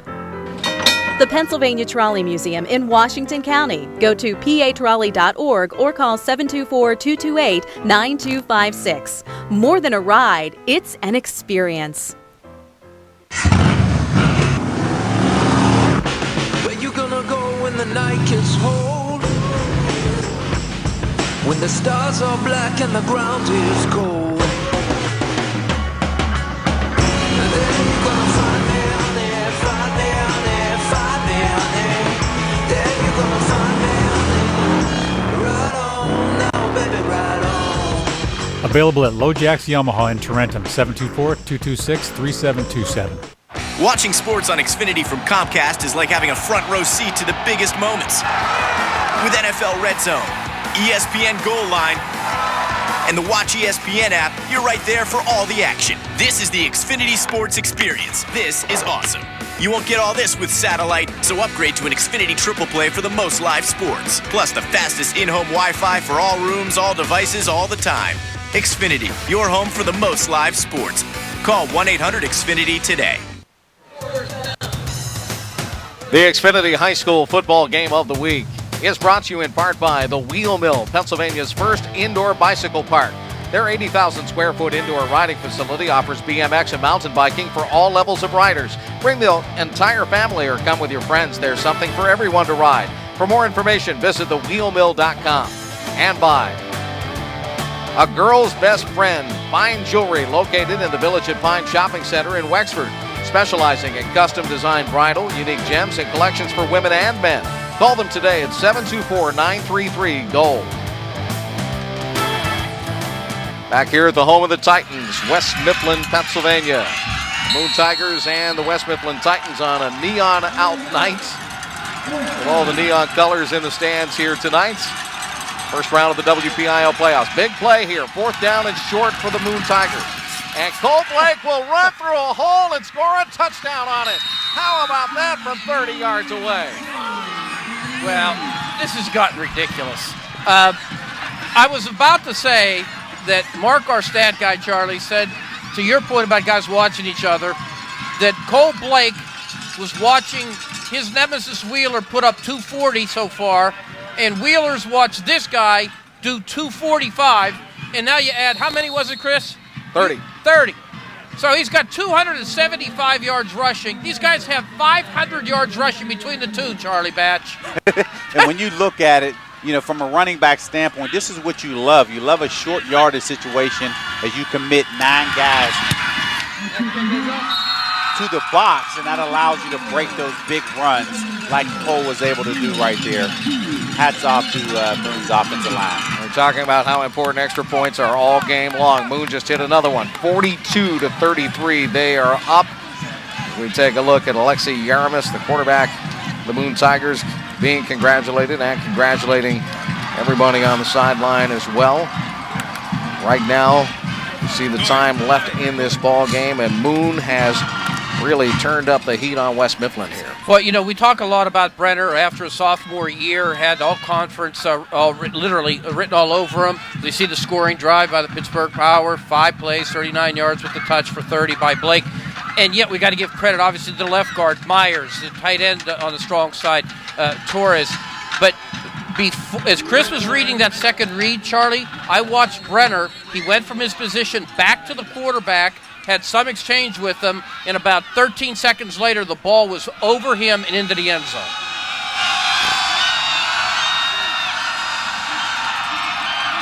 Comes de Blasio's kick. This time it's going to be away. That's the deepest kick of this ball game here tonight. And the return taken by D'Angelo Mitchell, and he'll get it out to about the 25-yard line. And West Mifflin has to go right back to work, as we have seen a lot of running in this game. I asked Charlie Batch before this game started, what do you think you're going to see? And Charlie Batch, you answered me, running. Running. You didn't see a lot of passing in this game, but you can see Cole off one side, Wheeler coming right back. Cole answering the call. And you can see both of them battling back and forth. Here's Wheeler again. Now breaking open in the open field. Cole comes right back, right up the middle, and he's fighting for tough yards. West Mifflin can't bring him back. Wheeler comes back. Big touchdown, 69 yards, 70-yard touchdown off the counteraction. You can see Cole now just answers that call as Moon is up 9 points. And now we're back to real-time action, and here's Wheeler. Guess what he's doing? He's running the football out to the 40-yard line. That's a pickup of 15, a first down. It's a pickup there, and you can see right now, Ellis talked about it, if Moon was to score, now it puts this game into a 2-possession game. And now let's see how West Mifflin changes their game plan as they attempt to now get back into this ball game. It's a 9-point deficit for West Mifflin. They have got to move that football down the field. 2 receivers to the left, Javon Gibson and D'Angelo Mitchell. Garner under center, gives out to Wheeler. Wheeler will get you some yards quickly, and here he comes again. Look at the cuts. Look at Wheeler tight-roping the sideline. He finally gets brushed out of bounds by Torres at the 26. Another great run for Jimmy Wheeler. It was. You can see it. About a 30-yard play right there, a counter to the right. He gets open. Nice block by his receiver down the field. Stutter steps. Gets back down to the right side. I mean, nice vision right there. Nice patience by Wheeler setting up his blocks. He has 281. We get a timeout here by Moon to regroup. Here are the rushing yards, 347 to 279. Color me crazy, but I think those are by 2 players. I don't know why you have rushing yards and just don't put rushing yards by Wheeler and Blake. It's amazing. It is a performance we'll never forget. And, you know, you could say, well, defense, what have you. It's what's amazing to me, the fact that everybody knows what's going to happen. You know 5's getting it. You know 21's getting it. You know a lot of these runs are coming on the left side, and they're still not making the stops. This is fabulous stuff. I mean, this is something that really, if we talked about it, you'd be like, I have to see it. Well, right now you are watching it. Right. You are witnessing what's going on, and this has been a fantastic game to watch if you love to watch running football. And I'll say another thing. I was in the pocket a couple of different times. Number one, it's the best music ever in the city. I appreciate the kids' books. They're great. But I'm telling you, the music's unreal. I went 4 or 5 years ago. Number two, I want to say that neither of these running backs would ever have a nonprofit event called In the Pocket. I just know that, okay? Don't call it something else. Let's hope it's a good cause. Inside, outside the hole. They're trying to get in and get out. They're sprinting down. Good. I just love the way that these offensive lines are controlling the game. Moon tightening up on defense, and Wheeler diving right over the middle of the line of scrimmage. Ahead to inside the 24-yard line, met head-on by Jonathan Gilmore, who's had a dynamic game tonight. And there's Charles Brenner once again. Another great game for Brenner, too. And you can see setting up right here on the right hash. The counter play has been very good to West Mifflin in this second half of this ball game. Let's see if they come back with a counter to the left and that'll spring Wheeler on one of them successful plays that they had coming out of the halftime. Second down, a short 8 if there's such a thing. Slot goes to the left side. Wide receiver to the right is John Green. Here's a deep pitch in the backfield to Jimmy Wheeler. And might have been a little too deep that time. Wheeler turned the corner and got brushed out at the 20-yard line on that far side. And this is something that I'm looking back. You see option for the first time in this fourth quarter. This makes me go back and question the injury to number 42, Colton Weber there. Now they have to spread Moon out and can't get back to that physical game. And another point, Charlie, look at 21 and 6 again. We're talking about Torres and Blake. You make a great point, Chris, by saying it was a deep pitch. Yep. I would make the argument it was also quickened. And it was quickened by 6:21, and they really made that a much less lethal play than it could have been. Here's Wheeler to the left, has a lane, 15-10, cutback move 5, zigzag into the end zone. Touchdown, Jimmy Wheeler, 21 yards away this time, and the West Mifflin Titans are fighting back. And guess what play that was? A counter to the left. You're Charlie Batch. I tell you what. That's exactly right. That was right there. There you go. Big watch number 75. Come around, bulldoze his way, opening that pocket up for Jimmy Wheeler. And he's able to scoot in the end zone. And Charlie, I'm no doctor, but I can tell you, I play one on TV once in a while. And 75 has looked beat up to me in this game, and he just took on the number one guy, Ian Kelly, with those nearly 100 tackles and being a bulldog as he is, and he pushed on him. Here they go for two, of course. Carlin Garner dropping back to pass, floats one, a fade to the right side, and the two-point conversion is registered by Kevin Garbar. Nice play call by West Mifflin there. You can see both receivers coming in. It's a natural pick, sliding one out to the flat. You'll see here coming in, beating him right to the front pylon. Able to pick up that two, because that was a critical two-point conversion right there, because West Mifflin needed that to now cut this to a one-point ball game. Well, I'm going to be of the mind that every point is real important, however it comes. But I have to say this, Charlie.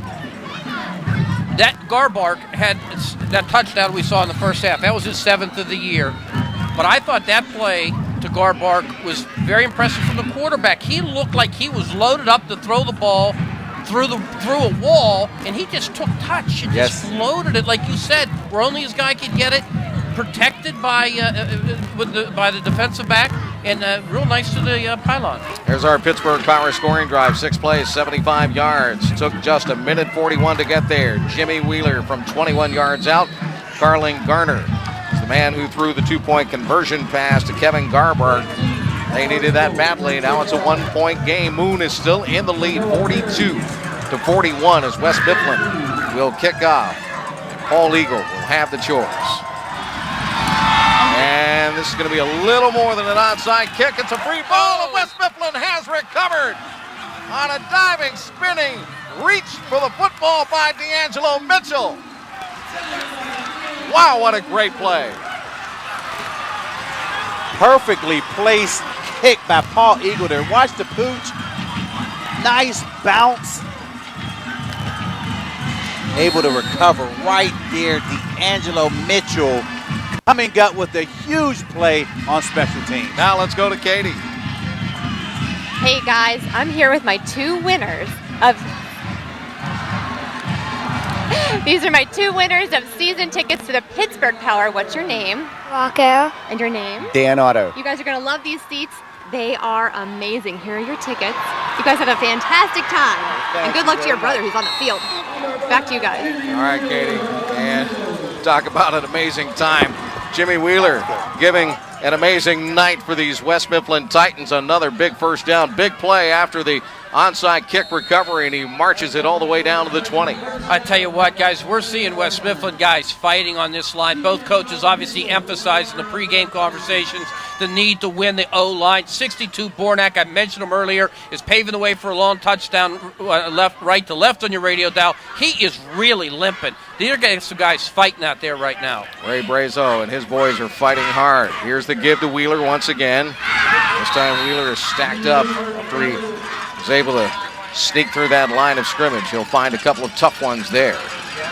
And Charlie, I have no idea how Mitchell has been able to make plays. He made a play on the block. He was very, very close to block in the back early in the last possession. And then after the touchdown by, I believe it was Wheeler, Wheeler, you saw him get to this bench over here screaming and yelling out of his mind, and then after the two-point conversion, he did that, and then he makes the play on the special teams, and he does the same thing. I mean, this guy right now is just bringing a lot of energy to that blue sideline. Yes, he is, and everyone is feeding off of this. You can see West Mifflin just running to the line, knowing that they have Moon. Here's Wheeler. This time, somebody reached out and grabbed him around the ankles, and then they bowled him over backwards. That's somebody who got him around the ankles with Jonathan Gilmore. That forced him back, and then the Tigers' defense was able to come finish him off on that play. It's Carlin Garner, who's operated this offense pretty well here tonight. 6'1", 170. He's only a sophomore. We haven't talked about that all that much tonight, but Garner has done a pretty good job managing the ball game for his club. Yes, he has. He's put him in position, calming his team down. And you have to think in this situation that West Mifflin has to go for it on these two downs because they already had extra points blocked. You're not going to think that they're going to attempt a field goal if they're stopped here. Well, let's see. I've got a thought. Third down, Wheeler. Trapped. They'll get a couple of yards forward to the 15. They're right in the middle of the field right now. That's right. And it is fourth down, 5 yards to go. and their kicker has 1 field goal on the year. And you're right about the blocks, so I got to take that into consideration, what I'm about to say. And it's from 35, so he'd be inside that right now. He'd be in 32, but they're not going to do it. They're going the Charlie Batch way, and in fact go for the first half. You have to. Coach Brazo can't afford to put his field goal team out because luckily when it was blocked, the plays blown dead on the extra point. They can block that field goal and take it the distance for a touchdown, and you can't afford that right now. Garner under center. He's going to pass. Throws. And that ball will be bounced to the 5-yard line and incomplete. And Moon has held and will take over on downs. Garner just didn't get the pass to the receiver down there at the 5-yard line. That looked like Tyler Parsons. Let's see if that's who it was. Charlie, you're the quarterback. It looked to me, it wasn't even, maybe even a deflection there, but it looked to me like he tried to throw the ball. I can't forgive me for not having the word come to my mind, but it was like he was trying to throw the ball. He was aiming the ball. That's instead of going in and throwing it natural motion. But a receiver has to help him out, staying wide outside of that linebacker on that curl route to make that pass a little bit easier. That pass was intended for Javon Gibson. He was the intended receiver on the play. Now Moon has it back. Still plenty of time left in this ball game. The Tigers have the lead, 42-41.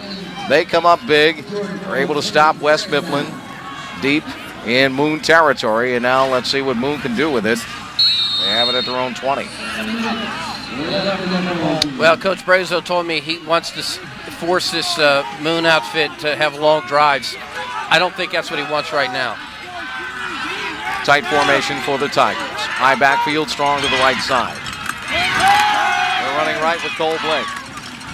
And Blake will be roped up as he crosses the 22. The West Mifflin defense is starting to come alive right now. Sean Deavy, 6'4", 290-pounder was there. Big number 75 in the blue and gold. Played well. And if I'm West Mifflin in this situation, I would bring them all. I would line up, blitz them out because they haven't really passed the ball up until this point. I'm selling out on that run to stop Cole Blake here to get the football back in good field position. 3rd down and 3. Moon has the football at the 23.5-yard line. They are taking their time, trying to milk clock, too. They have a 1-point lead. Toss to Blake. Blake trying to spin his way into first down territory. Looks like he's going to be shy by about a half yard. They stopped him at the 25. And I tell you, I'm going to look at the replay here. 75 got down low, and it looked to me like he was going to make this, Charlie. I'm pretty certain, looks for a second like there it is, he's going to make it. There's 75 at the very bottom of that pile. Underneath the pile. When he caught the pitch, I thought the same thing, that he was going to get that first down, but West Mifflin defense stood up. Big stop here, so now they can get good field position back here. Sean Deavy, 75, also 35. Sean McKell is down there as well. And Moon will call timeout. Moon. I'm thinking to myself, is Coach Gomay attempting to fake this punt? Or does he just go Belichick and he just go, we're going to go for it? He would. You never know in this situation because right now West Mifflin wouldn't anticipate a fake punt being called in your own field, in your own backyard. This is the call right here. I think this is playoff on the line. You haven't been in since 2006. Lay it all on the line, 5 minutes and 17 seconds. If you're able to convert this first down, now that gives you another momentum drive to take another 3 minutes off of this clock. And that's exactly where I was headed, Charlie. We get at each other saying, this is the first time we've done this TV game together, but we know how we think because we've done so many radio shows together. And I was just thinking the same thing. If they make this, they set themselves up, even if it's 3 more plays in a punt, to take about half the time off that watch. Absolutely. And that's the enemy right now. That's the enemy for West Mifflin. And look, and you can see they're coming out, and they're saying, it looks like they're just going to line up and attempt to go for it. Let's see. They're going Rhino, man. They're going Rhino. They got that Crenshaw kid back there. Here they come. Moon with both ends in tight. 4th down and about a yard, and they are going to go for it. And Blake is hit in the backfield. He is able to break the tackle and fly forward. Where will they spot the football? Dorian Foreman hit him.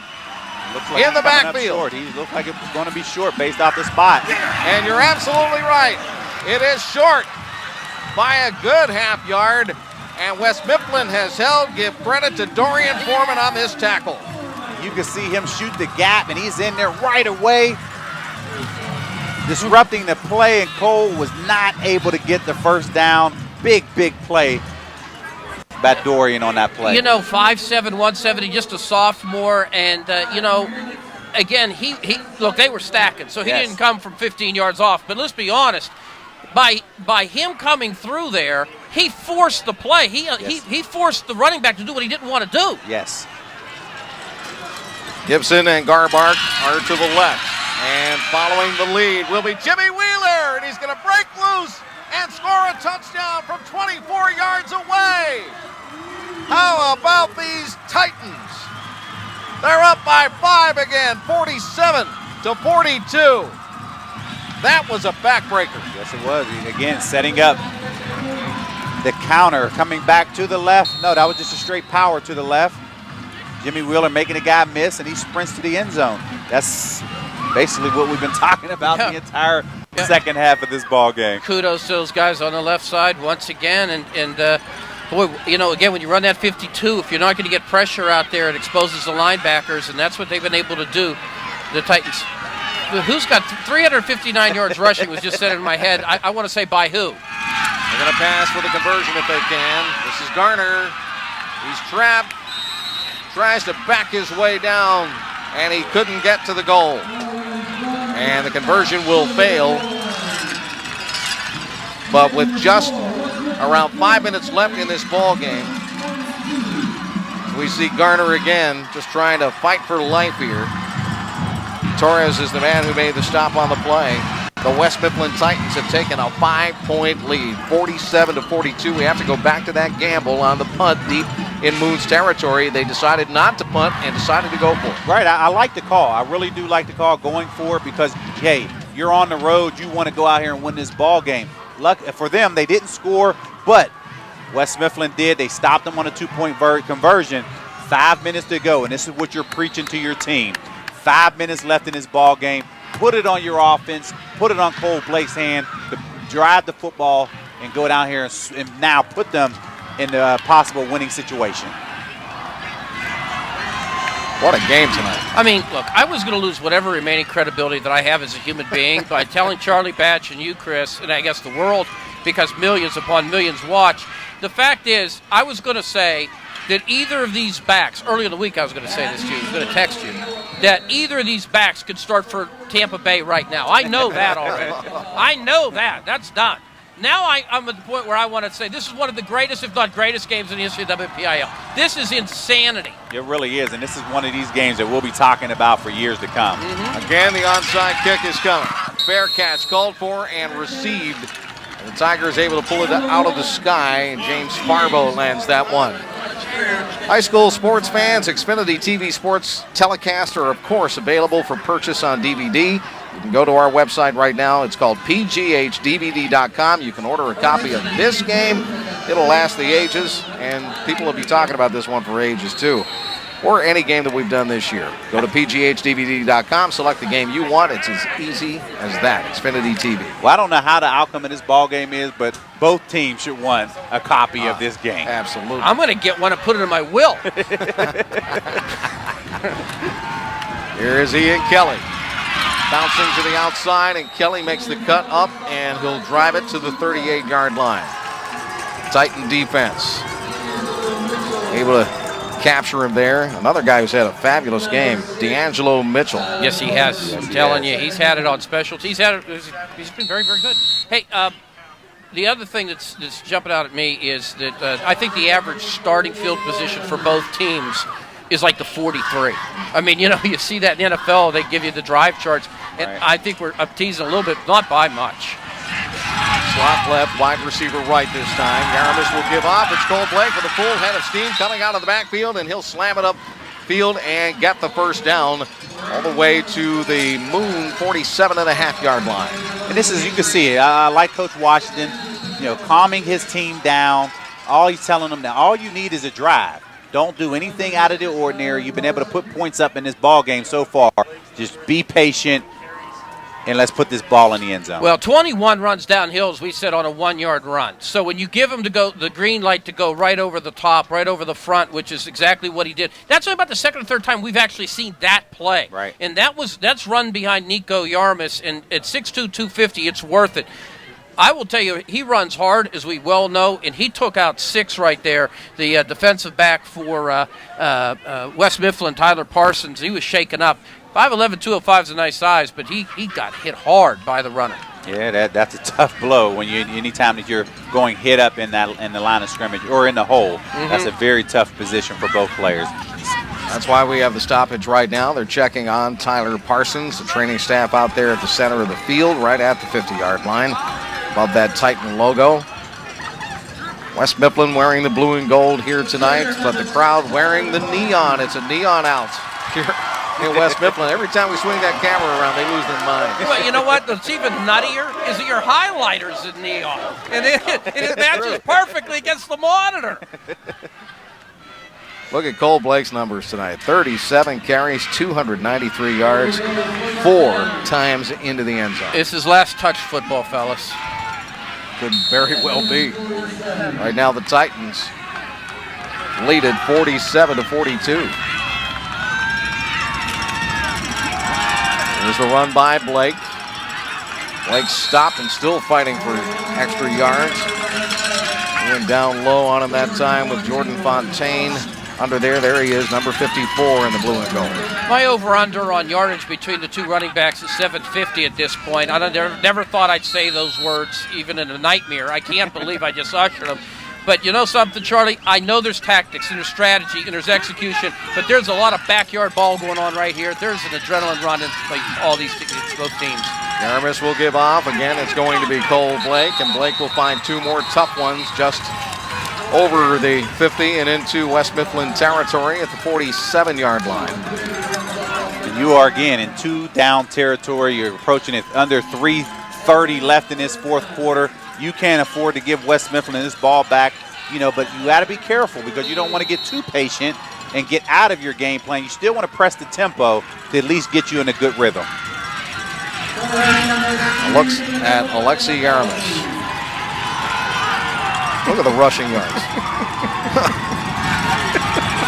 I don't know. I have no reaction left. It's like a season. Yarmus, play action. He's going to curl and look. Can't find an open receiver. He'll run for the first down instead. The quarterback showing his toughness and his grit. Takes it to the 42-yard line. First down, Moon Tigers. And again, the stop made by Sean Devey. I tell you, that was a heck of a play by him. He was rolling. He had 2 open down on the left side. Kevin Garbark left him. Once he saw the quarterback rolling and running forward, Charlie, he had 2 wide open. He just, he couldn't find them. He had 2 wide open, but I like the play call. Give him a pass run option. He was smart with the football, got what he can get, and was able to get the first down. Perry and Torres to the right, but they're going to run the toss, and the toss will go to Cole Blake, of course, inside the 40 and ahead to the 37-yard line at West Mifflin side of the field. We're down to 2:22 left in this football game. West Mifflin leads by 5. There is no tomorrow. Single elimination here in the WPIAL football tournament. And, of course, the winner of tonight's game gets to play Franklin Regional or Montour. The winner of that game, the loser, will have to pack the jerseys. Second down and 5 now. High formation, strong to the right. Hand off, and up the middle, Cole Blake is stacked up at the 35-yard line. Thrown over backwards, ball came out, but after the whistle had blown. Dorian Foreman went after that rock.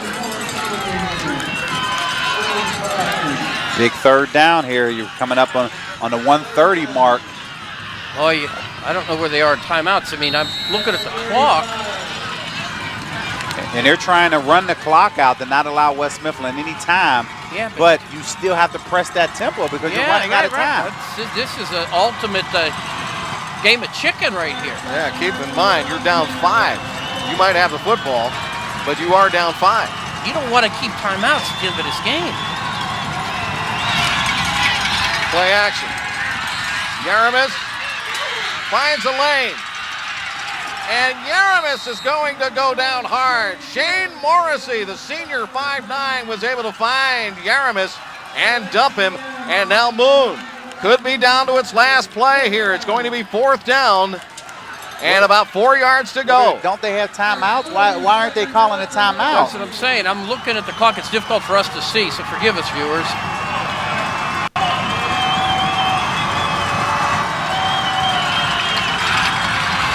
This could be it.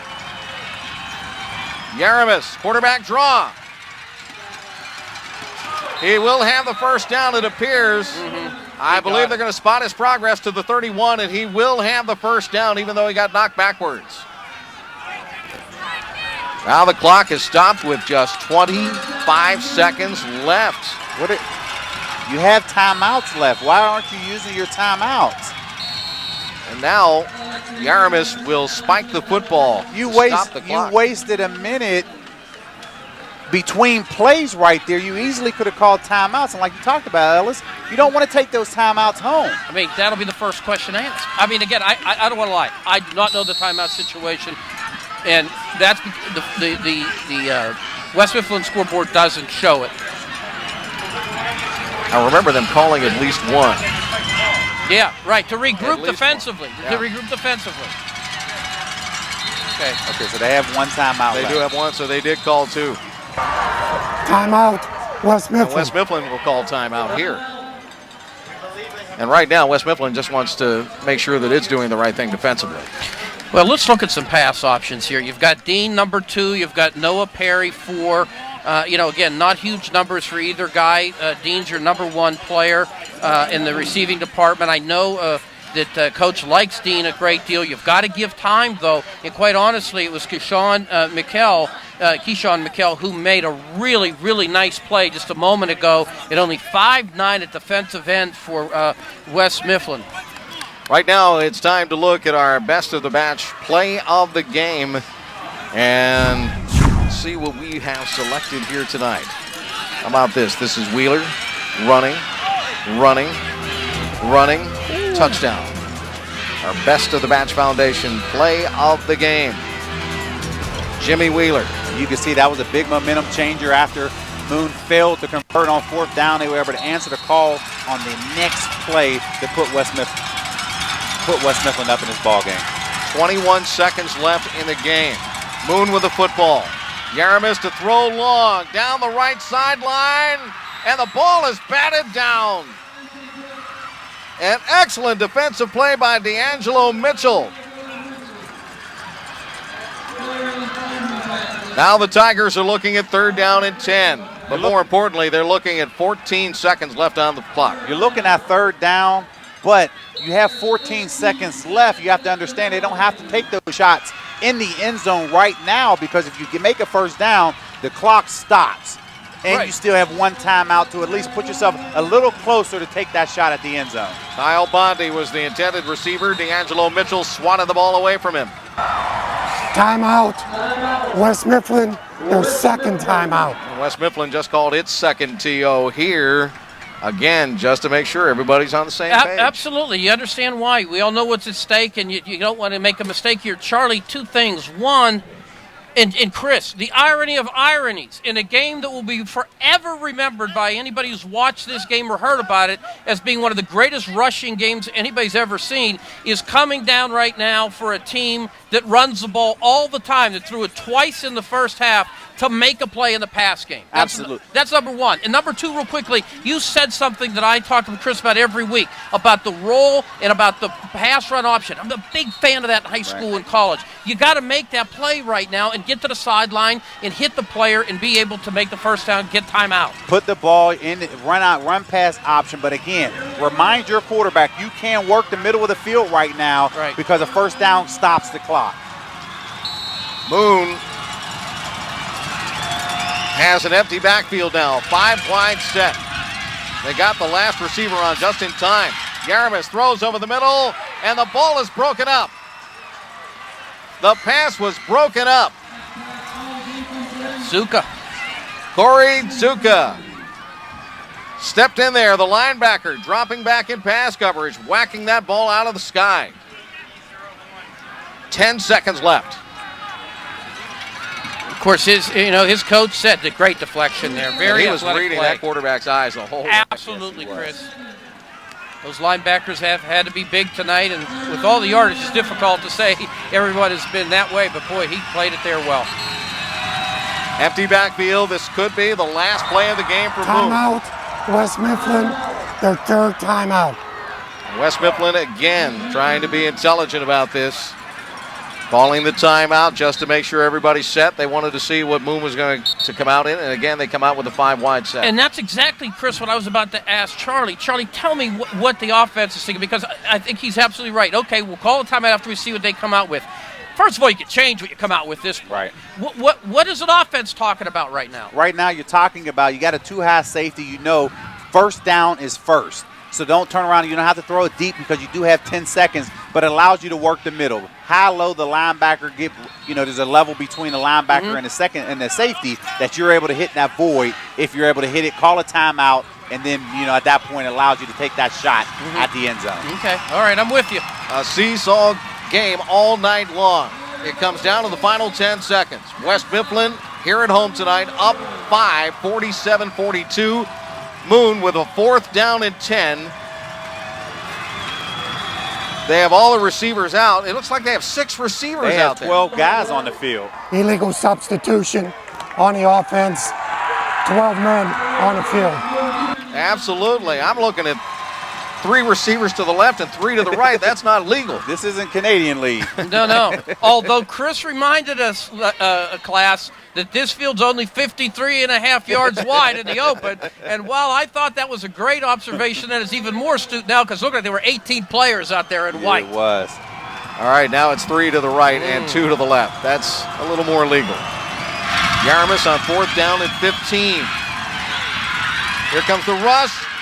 Yarmus is hit. He throws the ball up for grabs.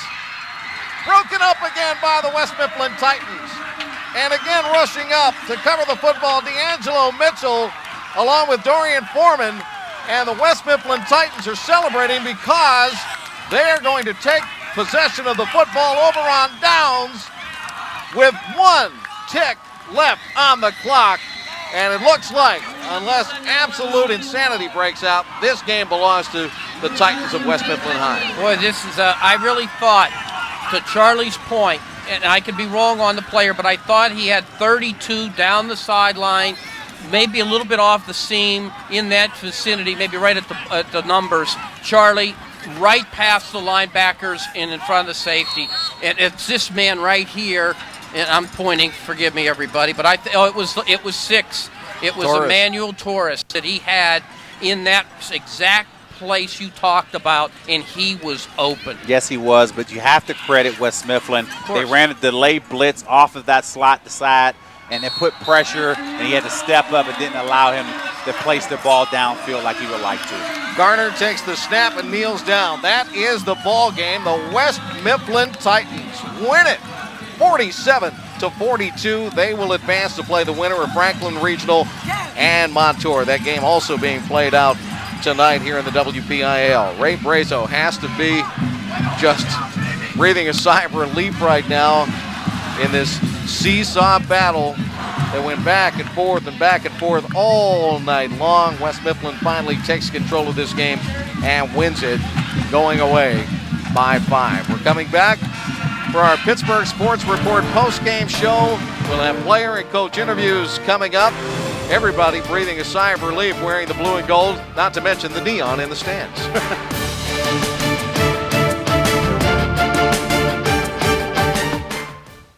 Hi, I'm Charlie Batch. Here at the Best of the Batch Foundation, we know the importance of the internet. I use it to do my homework. We use the internet for everything. That's why Comcast offers Internet Essentials. It brings affordable internet into homes that qualify, because your child can really succeed when you have internet in your home. So call 1-855-8-INTERNET or visit internetessentials.com.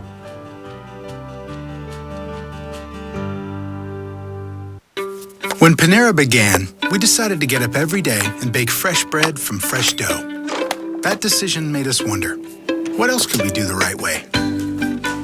Could we make food that lives up to our bread? And could it be food you can trust with ingredients like antibiotic-free chicken?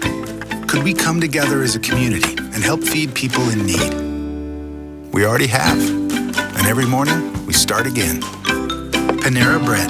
Live consciously. Eat deliciously. Today's Wish 99.7 is Pittsburgh's station for today's soft rock, yesterday's favorites, and $1,000 Thursdays. Listen every Thursday to call in and win $1,000 cash from today's Wish 99.7.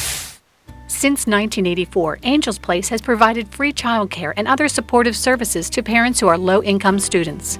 Our services include early childhood education, parenting classes, career exploration, tutoring, and much more.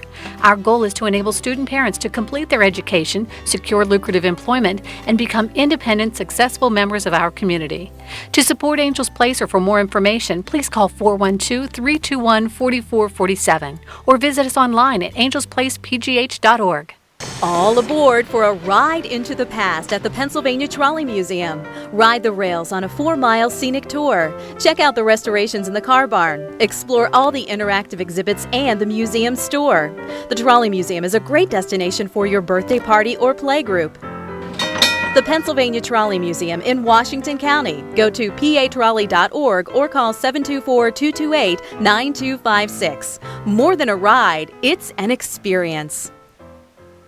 Watching sports on Xfinity from Comcast is like having a front row seat to the biggest moments. With NFL Red Zone, ESPN Goal Line, and the Watch ESPN app, you're right there for all the action. This is the Xfinity Sports Experience. This is awesome. You won't get all this with satellite, so upgrade to an Xfinity Triple Play for the most live sports. Plus the fastest in-home Wi-Fi for all rooms, all devices, all the time. Xfinity, your home for the most live sports. Call 1-800-XFINITY today. Have an extra vehicle that you can't trade in or sell? Donate it to Goodwill. One phone call to Goodwill, and our friendly tow truck drivers come to you. Our drivers make it easy, and the IRS still allows a tax deduction for donated vehicles. Donations support Goodwill's mission of helping people find meaningful employment. Call 888-3040-CAR or visit us at www.goodwillswpa.org. Goodwill. Good cause. Tonight's Xfinity TV High School Football Game of the Week postgame show is brought to you by the Pittsburgh Sports Report, Pittsburgh's premier sports publication. Visit them on the web at pittsburghsportsreport.com. Oh, what a joyous night here in West Mifflin. Look at the excitement on the sideline. Those Titans come back and win this ball game by a final score of 47-42. They advance to the quarterfinal round of the WPIAL playoffs next week. Chris Shovelin, Ellis Cannon, Steeler quarterback Charlie Batch were all here at the press box in West Mifflin. Guys, what a game we saw here tonight. Charlie, your impression after your first telecast here on Xfinity? It was an exciting game to watch. Great first game to be part of when you see back and forth the way that both the line of scrimmage was dominated. Got to give credit to West Mifflin's defense. I know people are going to talk about the running backs in this situation, but West Mifflin's defense having to make a play at the end of the ball game to seal the victory. Okay, I'm going to talk about the running backs. You did the right thing. Okay, I'm going to do the politically incorrect thing. I got two running backs that combined for 664 yards and 10 touchdowns. I thought I was joking when I said my over-under was 750. I've seen this guy have a play-by-touchdown chart that you could fit on a index card. Look at this thing. You had to tape them. Look how big this Look at paper that is. thing. I was running out of paper, too. You taped it. I did. It's amazing. It was astonishing football, and it was a game that looked like was tilting toward Moon. Yeah. In the second half. I'll be anxious to talk to some guys later to find out how they kept it together. So, Charlie, did you think they were going to run the ball this much tonight? Yes, I did. We talked about it earlier in the broadcast where you wouldn't see much passing, and that's what eventually happened because Moon had to make a play in the passing game, wasn't able to do it no matter how everything unfolded with the running game. It was just a great game to be part of. Well, we're all kidding about it, but we knew we were going to see a lot of running tonight. And our Pittsburgh Sports Report player of the game is a guy who ran wild here tonight. Let's take a look at some of the plays that he ran tonight.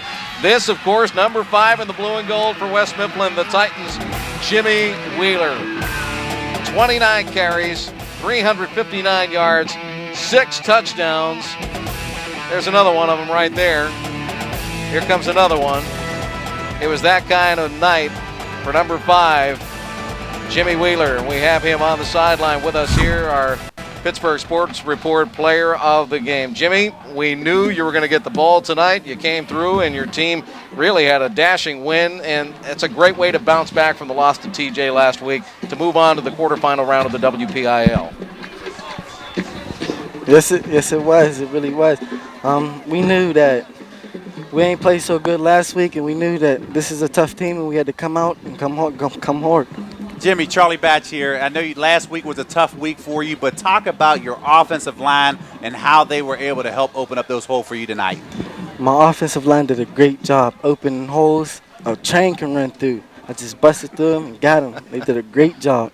Well, James, let me just say for the record that you had 29 carries for 359 yards and 6 touchdowns, so I personally have no idea why you're the player of the game. Okay. Second of all, I mean, talk a little bit about the beginning of this season. Your coach said you could have 2,200 again, but you had a new offensive line, to Charlie's point. You had 13 last week. You did it again by going this high tonight. What's it feel like you personally, and I know you're a team guy, to fulfill those types of numbers back-to-back years? It feels good. Like, I ain't really know what I was going to do. I'm stunned. You look it. It was good. Hey, Jimmy, you had a phenomenal game. Congratulations on that. But one thing I want to ask you, how tough was it to stand there at the end of the game when you couldn't have the ball in your hand to have your defense have to go out there and make a play to seal the victory? It was real tough. I'm over on the sideline biting my nose like, please, defense, let's go. Please, just stop it one time, please. Defense wins games. And, yes, defense won the game today. Hey, James, one last thing. Charlie Badge says during the game that don't make a mistake about it. The stars are watching each other. Your numbers speak for themselves. Blake had 305. Were you keeping an eyeball on this guy?